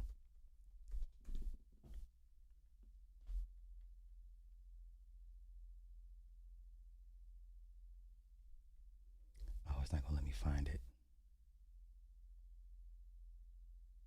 Oh no, it wasn't Striker. It was Agoo, right? It was Agoo, not Striker. Striker was the older homie that had been through it, and he gave him the heroin. He made the cut above his eyebrow, and he put the heroin in it to let everybody know he's been officially, in. Find it. It ain't gonna let me find it, y'all. Nope, ain't gonna let me find it. But I can tell you what scene it was. They were in his room or whatever. He's talking to him, bringing him. He's like, "Now you gotta do something for me." He pulls his head down and makes him. Okay, but let's continue. I got time. Once again, let's go back to y'all's new Black Panther. Hollywood will never, ever, ever, ever, ever, ever, ever, ever, ever let you see yourselves as powerful, magnetic, energetic beings. Ever, ever, ever. This will never, ever happen. Never. I'm gonna have to put this motherfucker to Patreon, man, by the time I'm done with it. We'll never let y'all see yourselves. This is y'all's new Black Panther. This is y'all new Black Panther. I know it's just pretend. I know it's Sly's acting. I know. Tethers can get it too. I know. I know. I know. I know. I know. I know. Yeah. Yeah, I know. Yeah. This your boy. This is y'all got it, man. You still want to keep playing these games with me? You still want to keep playing these games with me? Yeah. Look at this silly ass. This shit is so silly. Look at this dumb shit. This y'all's guy. It's just acting, bruv. It's just acting, bruv. It's just acting, bruv. I know. It's just acting, bruv. Yeah, I know. It's just acting. Okay. Now, some of those people, they know if you. Here's what I don't want you to do. What I don't want you to do is go to other people's channels and say, he's in it, and they're going to dismiss it like it's okay. And he was acting. He's an actor. Just don't do that, because they're going to dismiss it, y'all. Okay, people are hyped for this. Okay, they're hyped for the new Black Panther. And you know what? Okay. I gave you my reasons why I'm not going to support it. All right.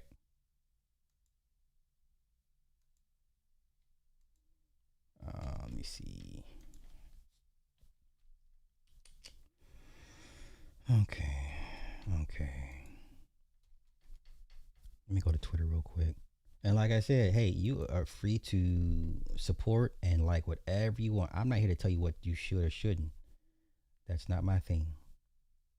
Okay? That is not my thing.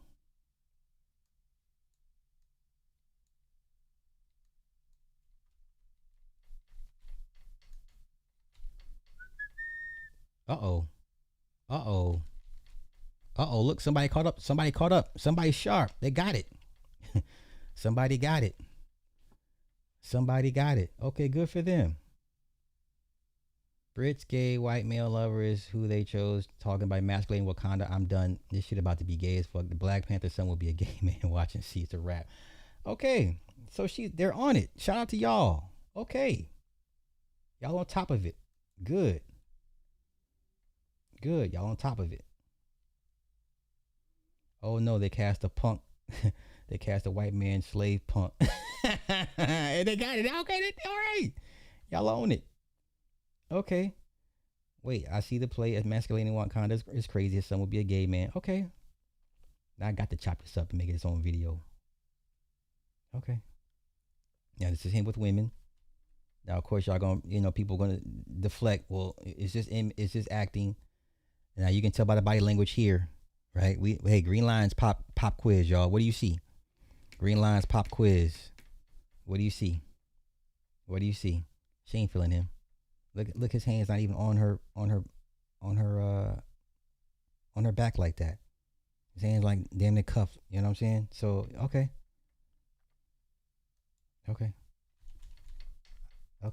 Hey, better late than never.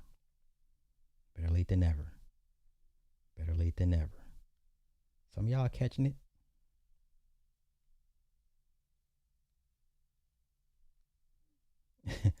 Some of y'all are catching it. I ain't mad.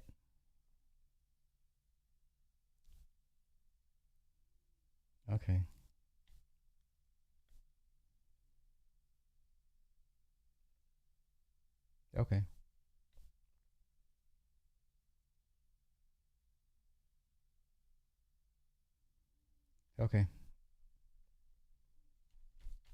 It is what it is, man.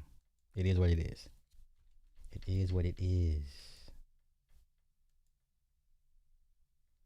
Let's see what else they're saying.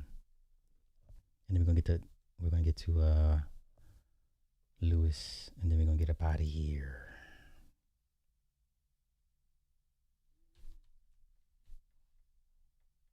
Okay, so they on his neck. I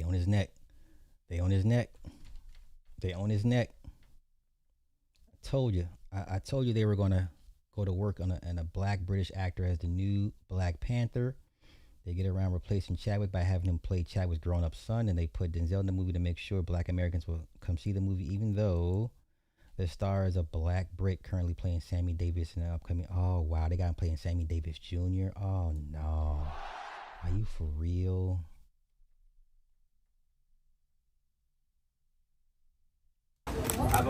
Whoa, shit. What's up, Dave? How are you, man? Good to see you, man.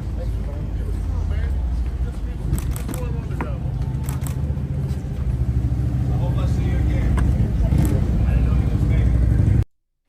Not Sammy Davis Jr. Off the top of my head, like Black Panther. Come on, what am I going to say? Well, I'm a big fan of like coming of age, like uplifting movies. Like me and Cooper were talking about like Bad News Bears and like Sandlot and stuff like that. Do you have any movies that like just when you were finished watching it, your spirit just felt lifted? Like you just felt like you could do it? Why has all of our people got it?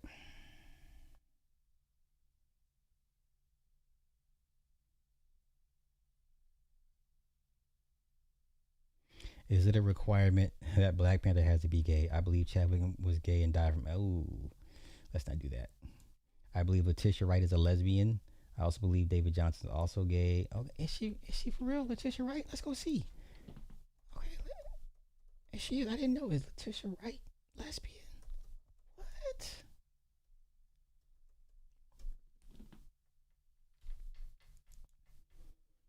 So has not publicly identified as a lesbian, and she maintains strict privacy regarding her personal romantic life. Okay. Huh.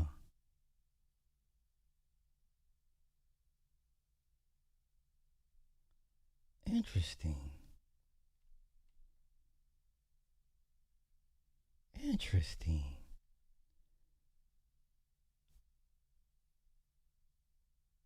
Okay, well, that's not confirming anything.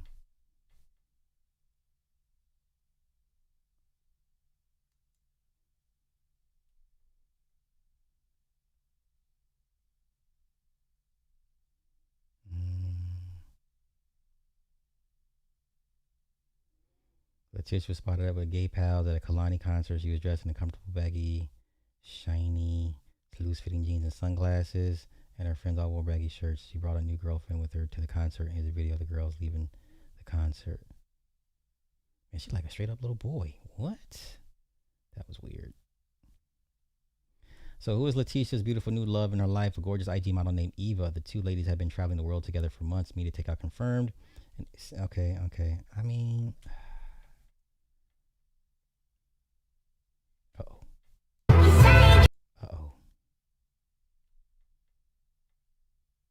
Uh-oh. Well, that's kind of hard to ignore. It's kind of hard to ignore. Oh boy. Oh boy. Kind of hard to ignore. Kind of hard to ignore. Okay, let's get back to it.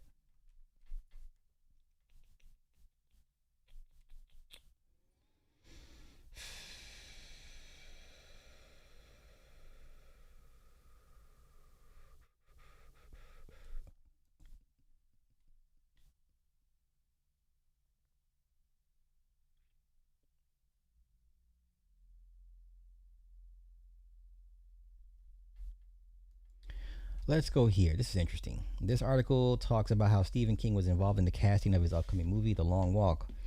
One thing they don't mention is why the two black American characters are played by African British actors, while all the white Americans, except one, are played by white American actors. On the left, Tut Nyut, described as a rising South Sudanese British actor, lighting up international screens, playing a black American, I'm assuming. On the right, David Johnson of Brave calls himself a Creole because he's African and has some Swedish in him. He is scheduled to play Sammy Davis Jr. because apparently there are no black American actors capable of playing him. I know Sammy has a Cuban background. Apparently he's still not qualified. Wow, that's crazy. See, here we go. Here's a problem. People think David Johnson is gay in real life because he played a gay character in the industry, and that's the new reason he's a bad choice to be Black Panther. You're going to have people that say this. And you know what we say? It's the optics, man. It's the optics for us. Okay?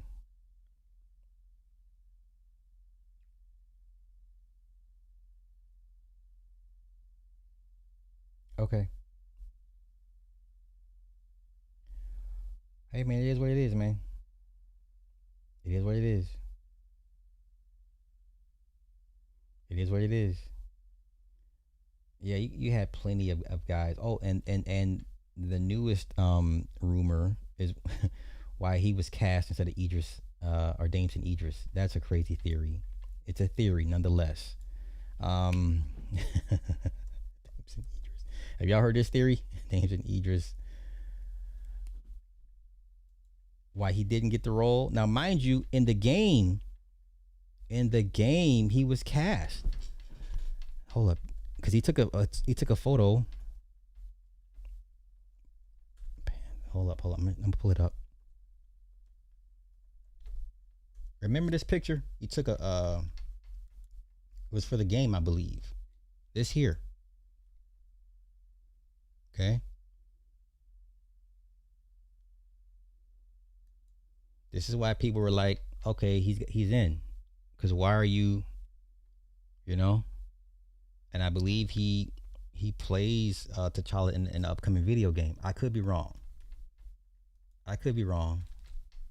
Right? But you had that going around for a while. So now the new internet theory is because of Lori Harvey. It's a crazy theory. Just hear me out.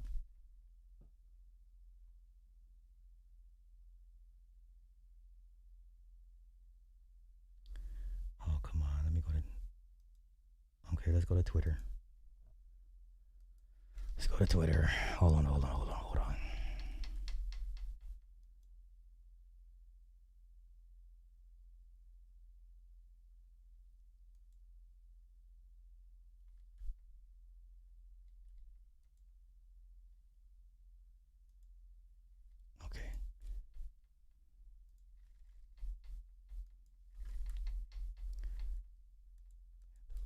Once again, this is all a rumor.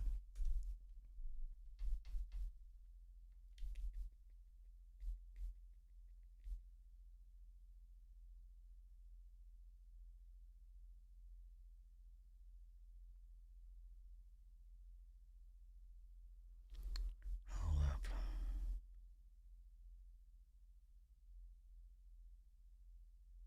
Okay, this is what they're saying. This is an actual rumor that has grown legs. This is what they're actually saying. Damson Idris was never getting that role. It was never going to happen. We all know that Michael B. Jordan is Ryan Coogler's muse, as Julia Fox would say. I mean, the man has directed 5 movies in his lifetime with Michael B. Jordan in every single one of them. You're telling me he was about to do his boy dirty and hire the guy that was dating the woman he wanted to marry? Ain't no way. That was never going to happen. Now look, I know what you guys are going to say. Oh, she's reaching. Oh, she's reaching. And I was going to let it go. I was. But then Kevin Feige opened his mouth. Kevin Feige runs all things Marvel movies. He revealed that David Johnson, who by the way is an amazing actor, we'll talk about him in a second. He revealed that David Johnson was cast for T'Challa's son for Black Panther 3 6 months ago. The quote says his deal's been done, that Ryan Coogler and David Johnson had a secret meeting 5 or 6 months ago, and that Ryan called Kevin right after and said, "This is him. I feel and see it in my soul." Now let's roll it back and do some math, okay? 6 months ago puts us around January. And in January, Damson Idris was very much still entertaining all of the rumors, all of the fan castings of him as T'Challa's son in Black Panther. What else happened around January? Well, in December, he was seen in Miami with Lori Harvey. And then in March, he was seen again with Lori Harvey in Paris. So that means this deal between Ryan Coogler and David Johnson happened all in that time period, back when Damson Idris was getting back together with Lori Harvey. And back when Michael B. Jordan was dating Lori Harvey, it was quoted that it was a shock that they were breaking up because Michael B. Jordan was ready to commit for the long haul, okay? Yeah, it didn't take him long to figure out he wanted to marry this woman, but let's continue. Marriage.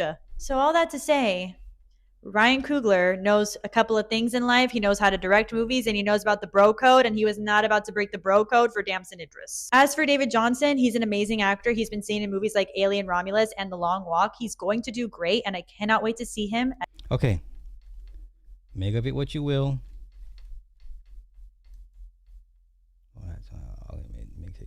To exit. I don't want to exit.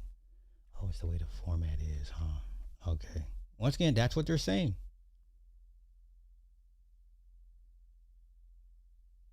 That's what they're saying. They're making jokes. They got jokes. Listen to me, you cracker motherfucker. Listen to me, okay? Hey, they going ham with it. Fucking life. After everything I fucking did for you, you not gonna fucking talk to me. You did this to me. You ended my fucking life. And Teddy should have blown your fucking head off. Fuck you, bitch. Fuck you. You fucking did this shit to me. They are really running with it, y'all. They are really running with it. Okay. I don't think this is... But once again, casual moviegoers outnumber hardcore fans. But to be fair, that second Wakanda Forever didn't do quite as well. And a lot of black folk rejected that movie. You understand? Matter of fact, let me go. It only did like 880. Remind you, the first one did 1.2 billion. That's a huge decline. Let me see. It only did 859 million worldwide. Yeah, this was a bad movie. It This is a bad movie. Bad movie. Okay. All right. Make of it what thou wilt.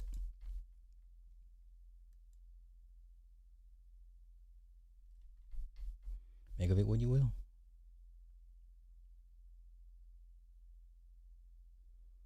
And people are saying it.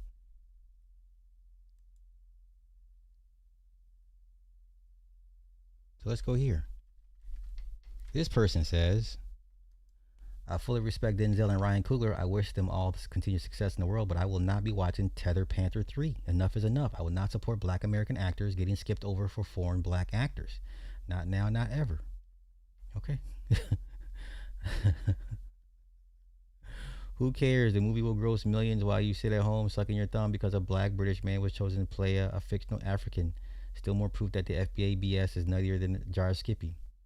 But Black Panther is a Tether movie. It's about Africa and Africans, so why not have a person whose lineage is of African descent play back? Yeah, okay, then why would you cast an American to do so? Okay? I'm just saying, man. It's all good, man.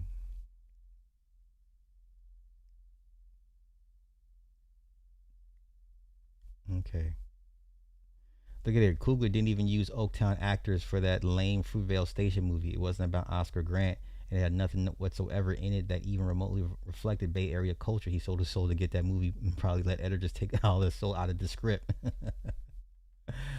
Once again, I'm not gonna go see it. I'm just, I'm over it. Okay.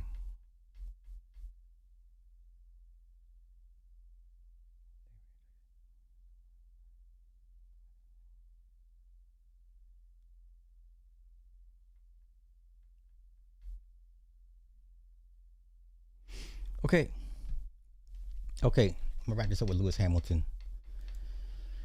They do not want this man to break Schumacher's record. It is more than obvious at this point. It is pretty obvious. They do not want this man to break Schumacher's record. So let's go here.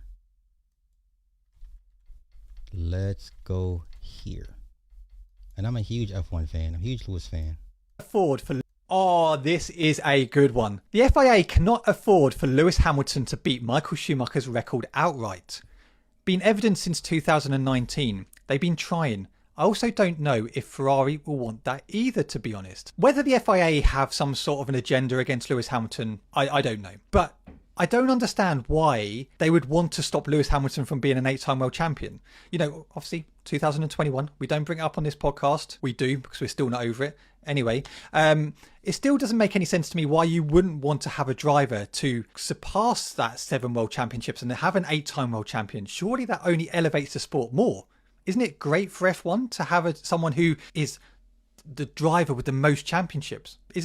I don't get it. Surely that is good for the sport. Let me know. Do drop a comment. The other aspect to that is Ferrari. Wouldn't they surely having Lewis Hamilton, who has won world championships with McLaren, Mercedes, to come to Ferrari and be an 8-time world champion with Ferrari? Surely that's great, isn't it? I don't know why that wouldn't be great. So I don't fully believe that Ferrari wouldn't want that. Yes, okay, the legacy with Michael Schumacher, but surely that's great for Ferrari. They need to win a world championship. No, sir. What you fail to understand is the dominant society will never go against its own risk having its own legacy be eclipsed by a black man. So if he really believes that Ferrari, he can't understand why Ferrari would do this, sir, nobody wants this man to. The only person that generally wants him to break the record is Toto Wolff. And I hate that he left Mercedes. And I get it, those last few years with Mercedes was very, very trying. They didn't give him the car that he wanted. Now Mercedes is doing pretty good with Kent Antonelli, the young 18-year-old kid. I believe Toto was going to turn it around and give him a car. He was going to give Lewis a car to beat Schumacher's record. And he said, no, I'm good for Ferrari, the history Ferrari. I mean, I get it, it's Ferrari. What driver in F1 doesn't want to drive for Ferrari? Like, it's the Lakers of F1, They haven't won it since 2007, so surely they'll be happy with any championship, constructors, drivers, whatever. Do let me know. Do let me know what your thoughts are on that comment. But yeah, it just seems a bit strange why you wouldn't want a driver, whether that's Michael Schumacher. Sir, it is not strange when it comes to dominant society. Think. Okay? It's not hard for me to figure it out. Schumacher or Lewis Hamilton, Max Verstappen or whatever, to have the most championships, surely? Oh, this. Okay. Now, I want to go here real quick. And like I said, Toto was the only person. I just wish he gave Toto one last year, because Toto was going to turn it around and give him a good car.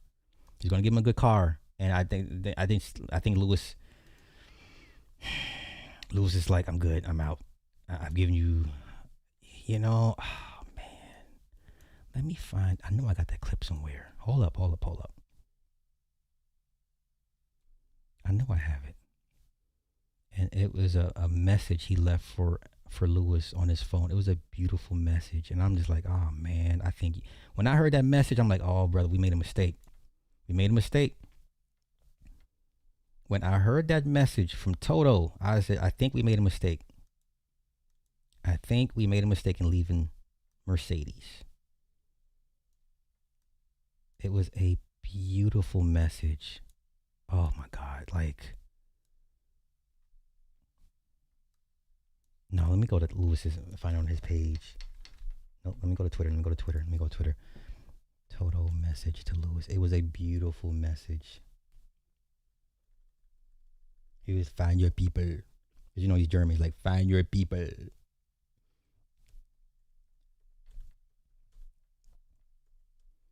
Oh, my God. It was, oh, damn it. This is it. Oh, my God. Oh, this hurts. This hurts so bad. I'm on the go, so I thought I'd better leave you a voice note.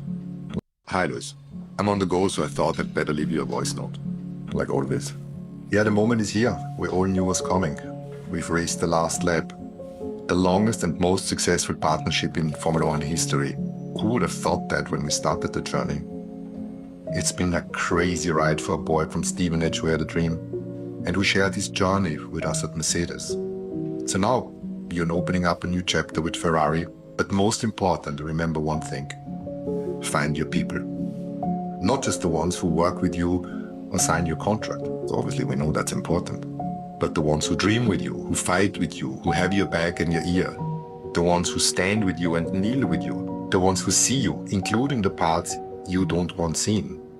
Who never stop believing, even when you do sometimes. Because when you find your people, don't just beat the world, you change it. And whatever the future holds, just remember, we will always be your people.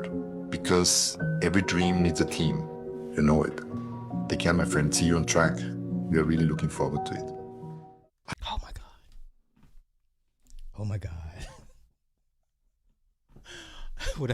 When I heard that message, I was like, we made a mistake. And I'm watching that last season of F1, and that last season right before he left for Ferrari the next year, it was so cringe. Oh my God. He made a mistake, man. He made a mistake. Man. Damn. He made a mistake. Should have stayed with Mercedes, man. They just had to give Toto one more year, because the year that they stole the championship from him in 2021, that Mercedes car, they banned it, right? And because all the other companies are like, we'll buy can we buy the design specs from you? Oh my God, we made a mistake, Louis. We made a mistake. We should have stayed with Mercedes. We should have stayed with Mercedes. Toto had his back. Oh my God. Let's continue. Toto had his back. Why was Charles Leclerc notified? Wait. Why was Charles Leclerc notified about Lewis Hamilton's penalty before Lewis Hamilton himself? Because according to this, Ferrari told Charles Leclerc about Lewis Hamilton's 5-second penalty before they even told Lewis Hamilton. I'm sorry, but surely the first person you tell is the driver who's actually getting the penalty, no? Like... And Ferrari is known for bad communication. It's always been a thing with them. I don't know what that shit is. You would think bringing in the greatest driver ever, you would work on that and get that better. Still, it's just as bad as it's ever been. My God. He's the one who has to serve the penalty. And if he isn't stopping again, he needs to know he's got to build enough of a gap to cover the 5 seconds. Or am I just going crazy? Instead, Ferrari reportedly told... Okay. Let's continue. I don't know who the Celtics would be of F1. Maybe Red Bull. Maybe Red Bull. Maybe. Let's continue. It just Charles to be ahead of Lewis. I think they did that on purpose. Ferrari want Charles to be ahead of Lewis Hamilton. There have been too many little things they have let Lewis down. Obviously, this comes after Lewis Hamilton's grid penalty where Ferrari just basically forgot to tell him that actually Oscar Piastri was on a fast lap. They told him, but a bit too late. I've seen a lot of this type of stuff online after that penalty has been given out by the FIA. And do I think Ferrari are trying to sabotage Lewis Hamilton to benefit Charles Leclerc? I don't think so. Oh, come on, white man. It's pretty obvious. Oh my God, come on. I think this is a typical Ferrari muck-up because I think they've done it with Charles Leclerc this year. It's just a simple thing that they've done it with Lewis Hamilton. I don't believe for a second that Ferrari trying to sabotage Lewis to benefit Charles Leclerc. I hope I'm right. Do let me know. I want to hear from you guys. Do drop a comment. I just think for me, that was a simple fact of poor communication from Ferrari. Ferrari really let Lewis Hamilton down there. But look, throughout this season, they haven't just let Lewis down. They've let Charles down. They're pretty equal when they come to actually mucking up. So, yeah. We don't care about Charles, sir. We're here to see Lewis break Schumacher's record, or at least distance himself from Schumacher. That's pretty much it. Hear from you guys. Do drop a comment. Come on, man. I guess to these regular white folk, they just like, they would never do that. Yeah, they would.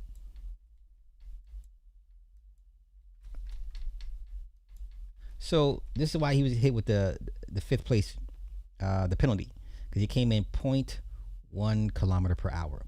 0.1.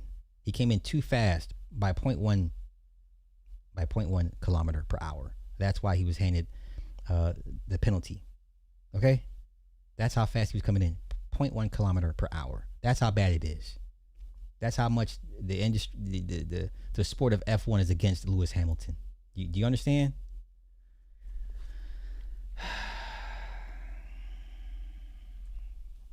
So Lewis says, I definitely don't think we should have taken the last stop. The call came just before the pit entry and I didn't have time to debate. You got to trust the decision that's been taken, but in hindsight, my tires were totally fine.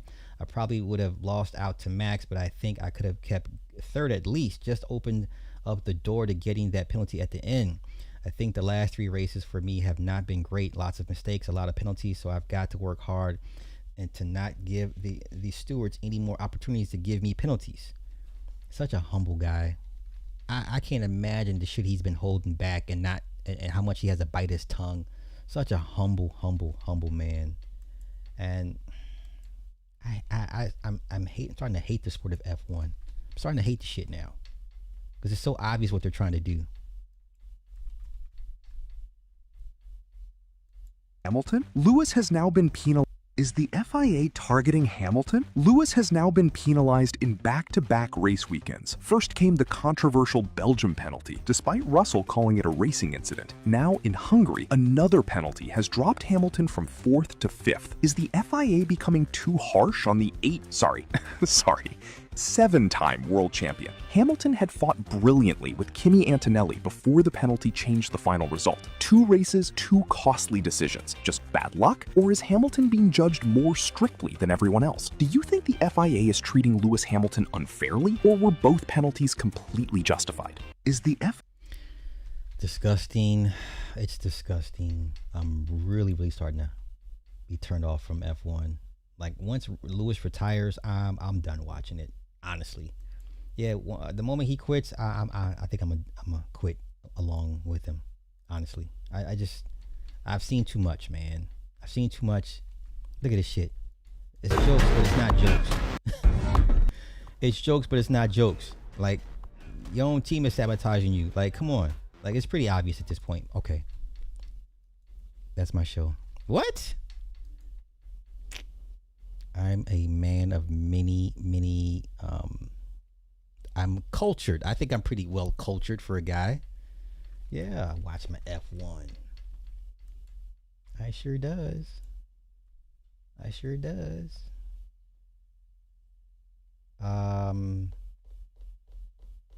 Oh, let's go here. Last two stories and I'm out. Like, for real. Eric Bieniemy's son shot his mother wife? Did y'all see this story? Now, once again, spiritual warfare. It sounds good when you say it, but when you see it being applied, let's go here. This is crazy. His son shot his own mother. Get the money you need to reach your goals. This is crazy, man. Once again, demon possession is real, right? Should we go back to labeling people with mental illness demon possessed? Eric Bieniemy dealing with a personal tragedy after police say his wife was shot multiple times last night. Police say Bieniemy's son was the one who pulled the trigger. Here's a look at Bieniemy and his son. The Loudoun County Sheriff's Office say, Look, if this is what your son looks like and he has access to your home and you and your wife, it's time to cut this young man off. Matter of fact, put him on a plane ticket to Oshkosh. Send him the fuck away. You understand? Send him far away from you. Look at this young man. I know. Mental illness, demon possession, it's all the same to me. That's how I'm looking at it at this point. It's all the same to me. Elijah Zion Bieniemy shot 57-year-old Mia Bieniemy at the couple's home in Virginia just outside D.C. ESPN reports Mia is in the hospital in serious condition right now. Elijah is in jail with no bond. KCTV5's Mark Palos is joining us live from St. Joe, where the Chiefs wrapped up practice this morning. Mark, today was actually supposed to be one of the first days back on the field since Bieniemy's return, but his entire world right now has been turned upside down in just one night.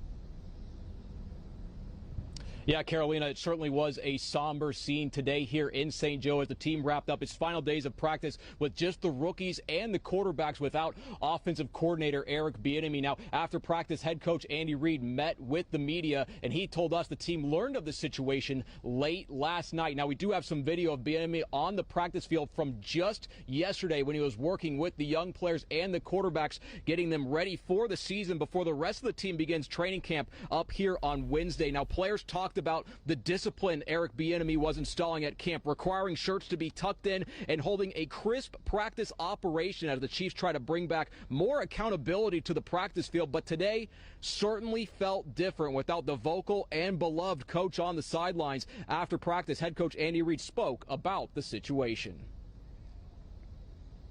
She's a saint, you know, we all know that, the people that know her. One of God's good blessings right there now, really special person. So, but things happen, and you got to work through it. And so that's where we're at right now. And time will have to be involved in this to help heal a little bit. So, but it'll all work out in the long run. What does that even mean? Listen, what works out in the end? Sir, this man, their child shot their mother, his wife. What's the workout good in the end? What the fuck are you talking? Okay, come on, man. Let's continue. Let me wrap this up so I can get up out of here. Reid says there is no timetable for Bieniemy's return to the organization and to coaching, but in the meantime, pass game coordinator Joe Blameyer, as well as offensive coordinator Andy Heck, who is the run game coordinator, will assume some of Eric Bieniemy's responsibilities on the coaching staff. For now, reporting live at Chiefs training camp up in St. Joe, Mark Paulos, KCTV5 Sports. Yeah, you know they're tight knit there, so obviously. That's a good question. What did she do? What did she do? Following a developing story out of Loudoun County, Virginia, the son of Chiefs assistant coach and former Commanders offensive coordinator Eric Bieniemy has been arrested and charged with the shooting of his mother. Our very own Bob Barnard is live from Loudoun County with the latest. Bob, what can you tell us? Yeah, Guy, we get some of that information from ESPN and other sources that are claiming that, yes, it is the wife of Eric Bieniemy, the mother of Elijah Bieniemy, who has been arrested. This is the townhome behind me here, and you see photographs from Patrick Lewis, you were just showing there, from Loudoun Now, who was here last night. This is the scene. We have just obtained video of Elijah Bieniemy's arrest, so we'll have that later. Can't turn that around quickly, but this is the scene last night here in Ashburn, and what we know officially from Loudoun County is that, and we'll show you his mugshot, Elijah Bieniemy, 27 years old, has been charged with malicious wounding.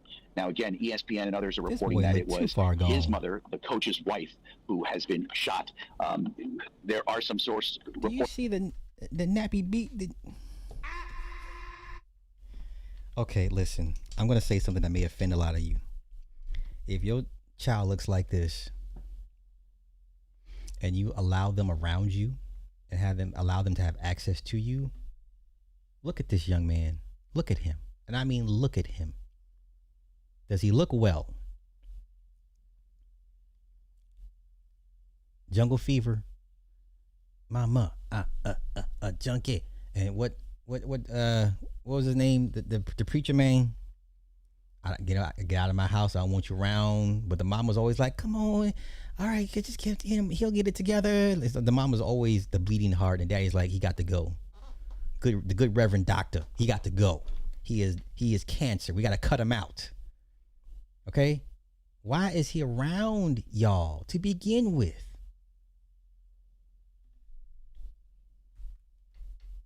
Reporting that this may end up becoming a murder case. We don't have that yet, but just that this young man, 27 years old, we have seen video of him being taken into custody here last night in Ashburn, charged with a shooting that, according to a neighbor here, she heard screaming and two gunshots, at least two gunshots, and that within minutes, the Loudoun County Sheriff's Office was here. And again, that's the scene you see from Patrick Lewis from Loudoun Now, and the arresting mugshot of Elijah Bieniemy, who at this point is only charged with malicious wounding.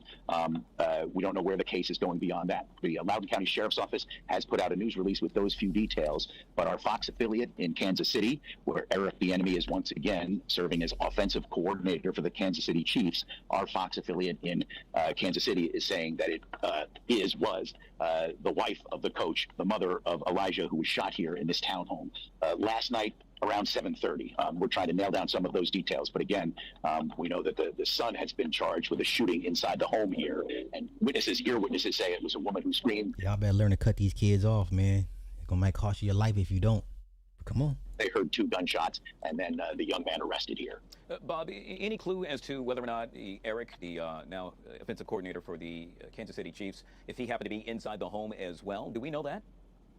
No, the Chiefs have put out a brief statement just saying our thoughts are with the family, that yes, there is something going on with the Bieniemy family. No details, but that Eric, who was a Commanders coach between stints with the Chiefs, he was the offensive coordinator here for the Washington Commanders a few years ago, and that's why the family has a home here. And there he is, there's Coach Bieniemy. So he coached with the Chiefs, won a couple of Super Bowls with the Chiefs, came here to the Commanders without as much success, is back now once again, just starting back with the Chiefs, and apparently is in Missouri where the Chiefs have their summer camp. So Coach was not here. I haven't seen the video. I saw a part of the video that shows the son, Elijah, being arrested. One of the neighbors says a young woman was put in handcuffs here as well last night. We don't know what that is, whether there's another sibling or child who was here at the time, but only Elijah has been charged. Coach was not here, and we're going to see how this case develops. Okay, I want to see the arrest footage because we're weirdos like that, right? Let me see what his wife looked like. Let me see what the wife looked like. Let me see what she looked like.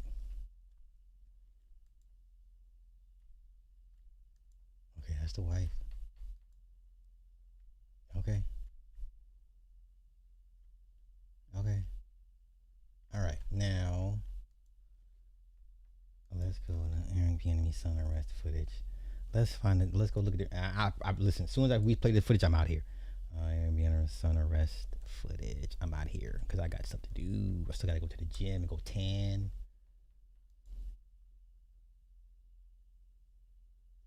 So do we have the arrest footage? We have the video. There we go. Okay, cool. Oh my God, seriously right now? Come on, Twitter, don't do me like this. So my Twitter is weird. Okay, Eric.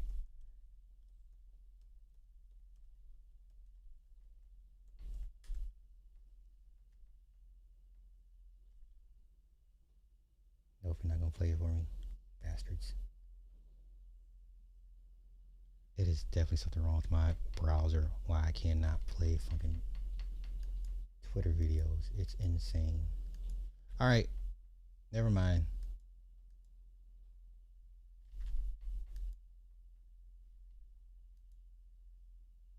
Do they have it?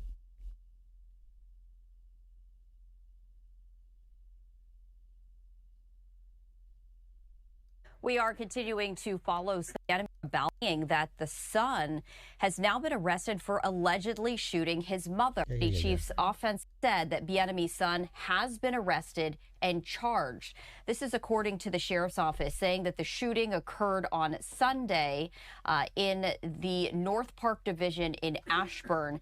Deputies responded at around 7:30 p.m. local time. They found a woman suffering from multiple gunshot wounds. Now, ESPN has identified the victim as 57-year-old Mia Bien-Aimi. Police say that she was taken to a nearby hospital for does he look like a productive member of society? Treatment of serious injury. So you're taking a look at the mugshot courtesy of the sheriff's office. Investigators say Elijah Zion Bien-Aimi, he's 27 years old. He was arrested and charged with malicious wounding, use of a firearm in the commission of a felony, and discharge of a firearm inside a dwelling.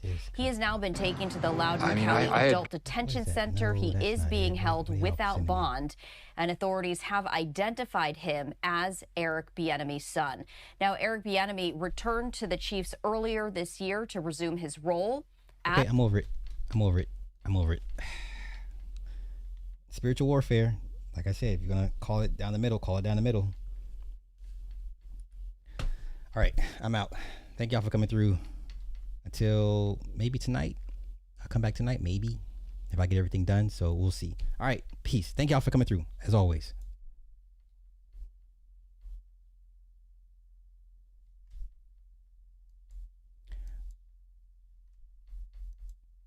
Okay, wait. So obviously my end song didn't play. I don't know why that is. So what else can I go out with? Let's go. What is this? I don't know what that is. Okay, I'm out. Walking that bitch like, how the hell y'all doing? How y'all feeling today? Ready to turn myself in down at the station. I made a killing today. Always gonna be money. Always gonna be hoes. Always gonna be something. The only thing you got is your word. I put that shit on my mama. No, you really just can't get comfy. Gotta keep at it, but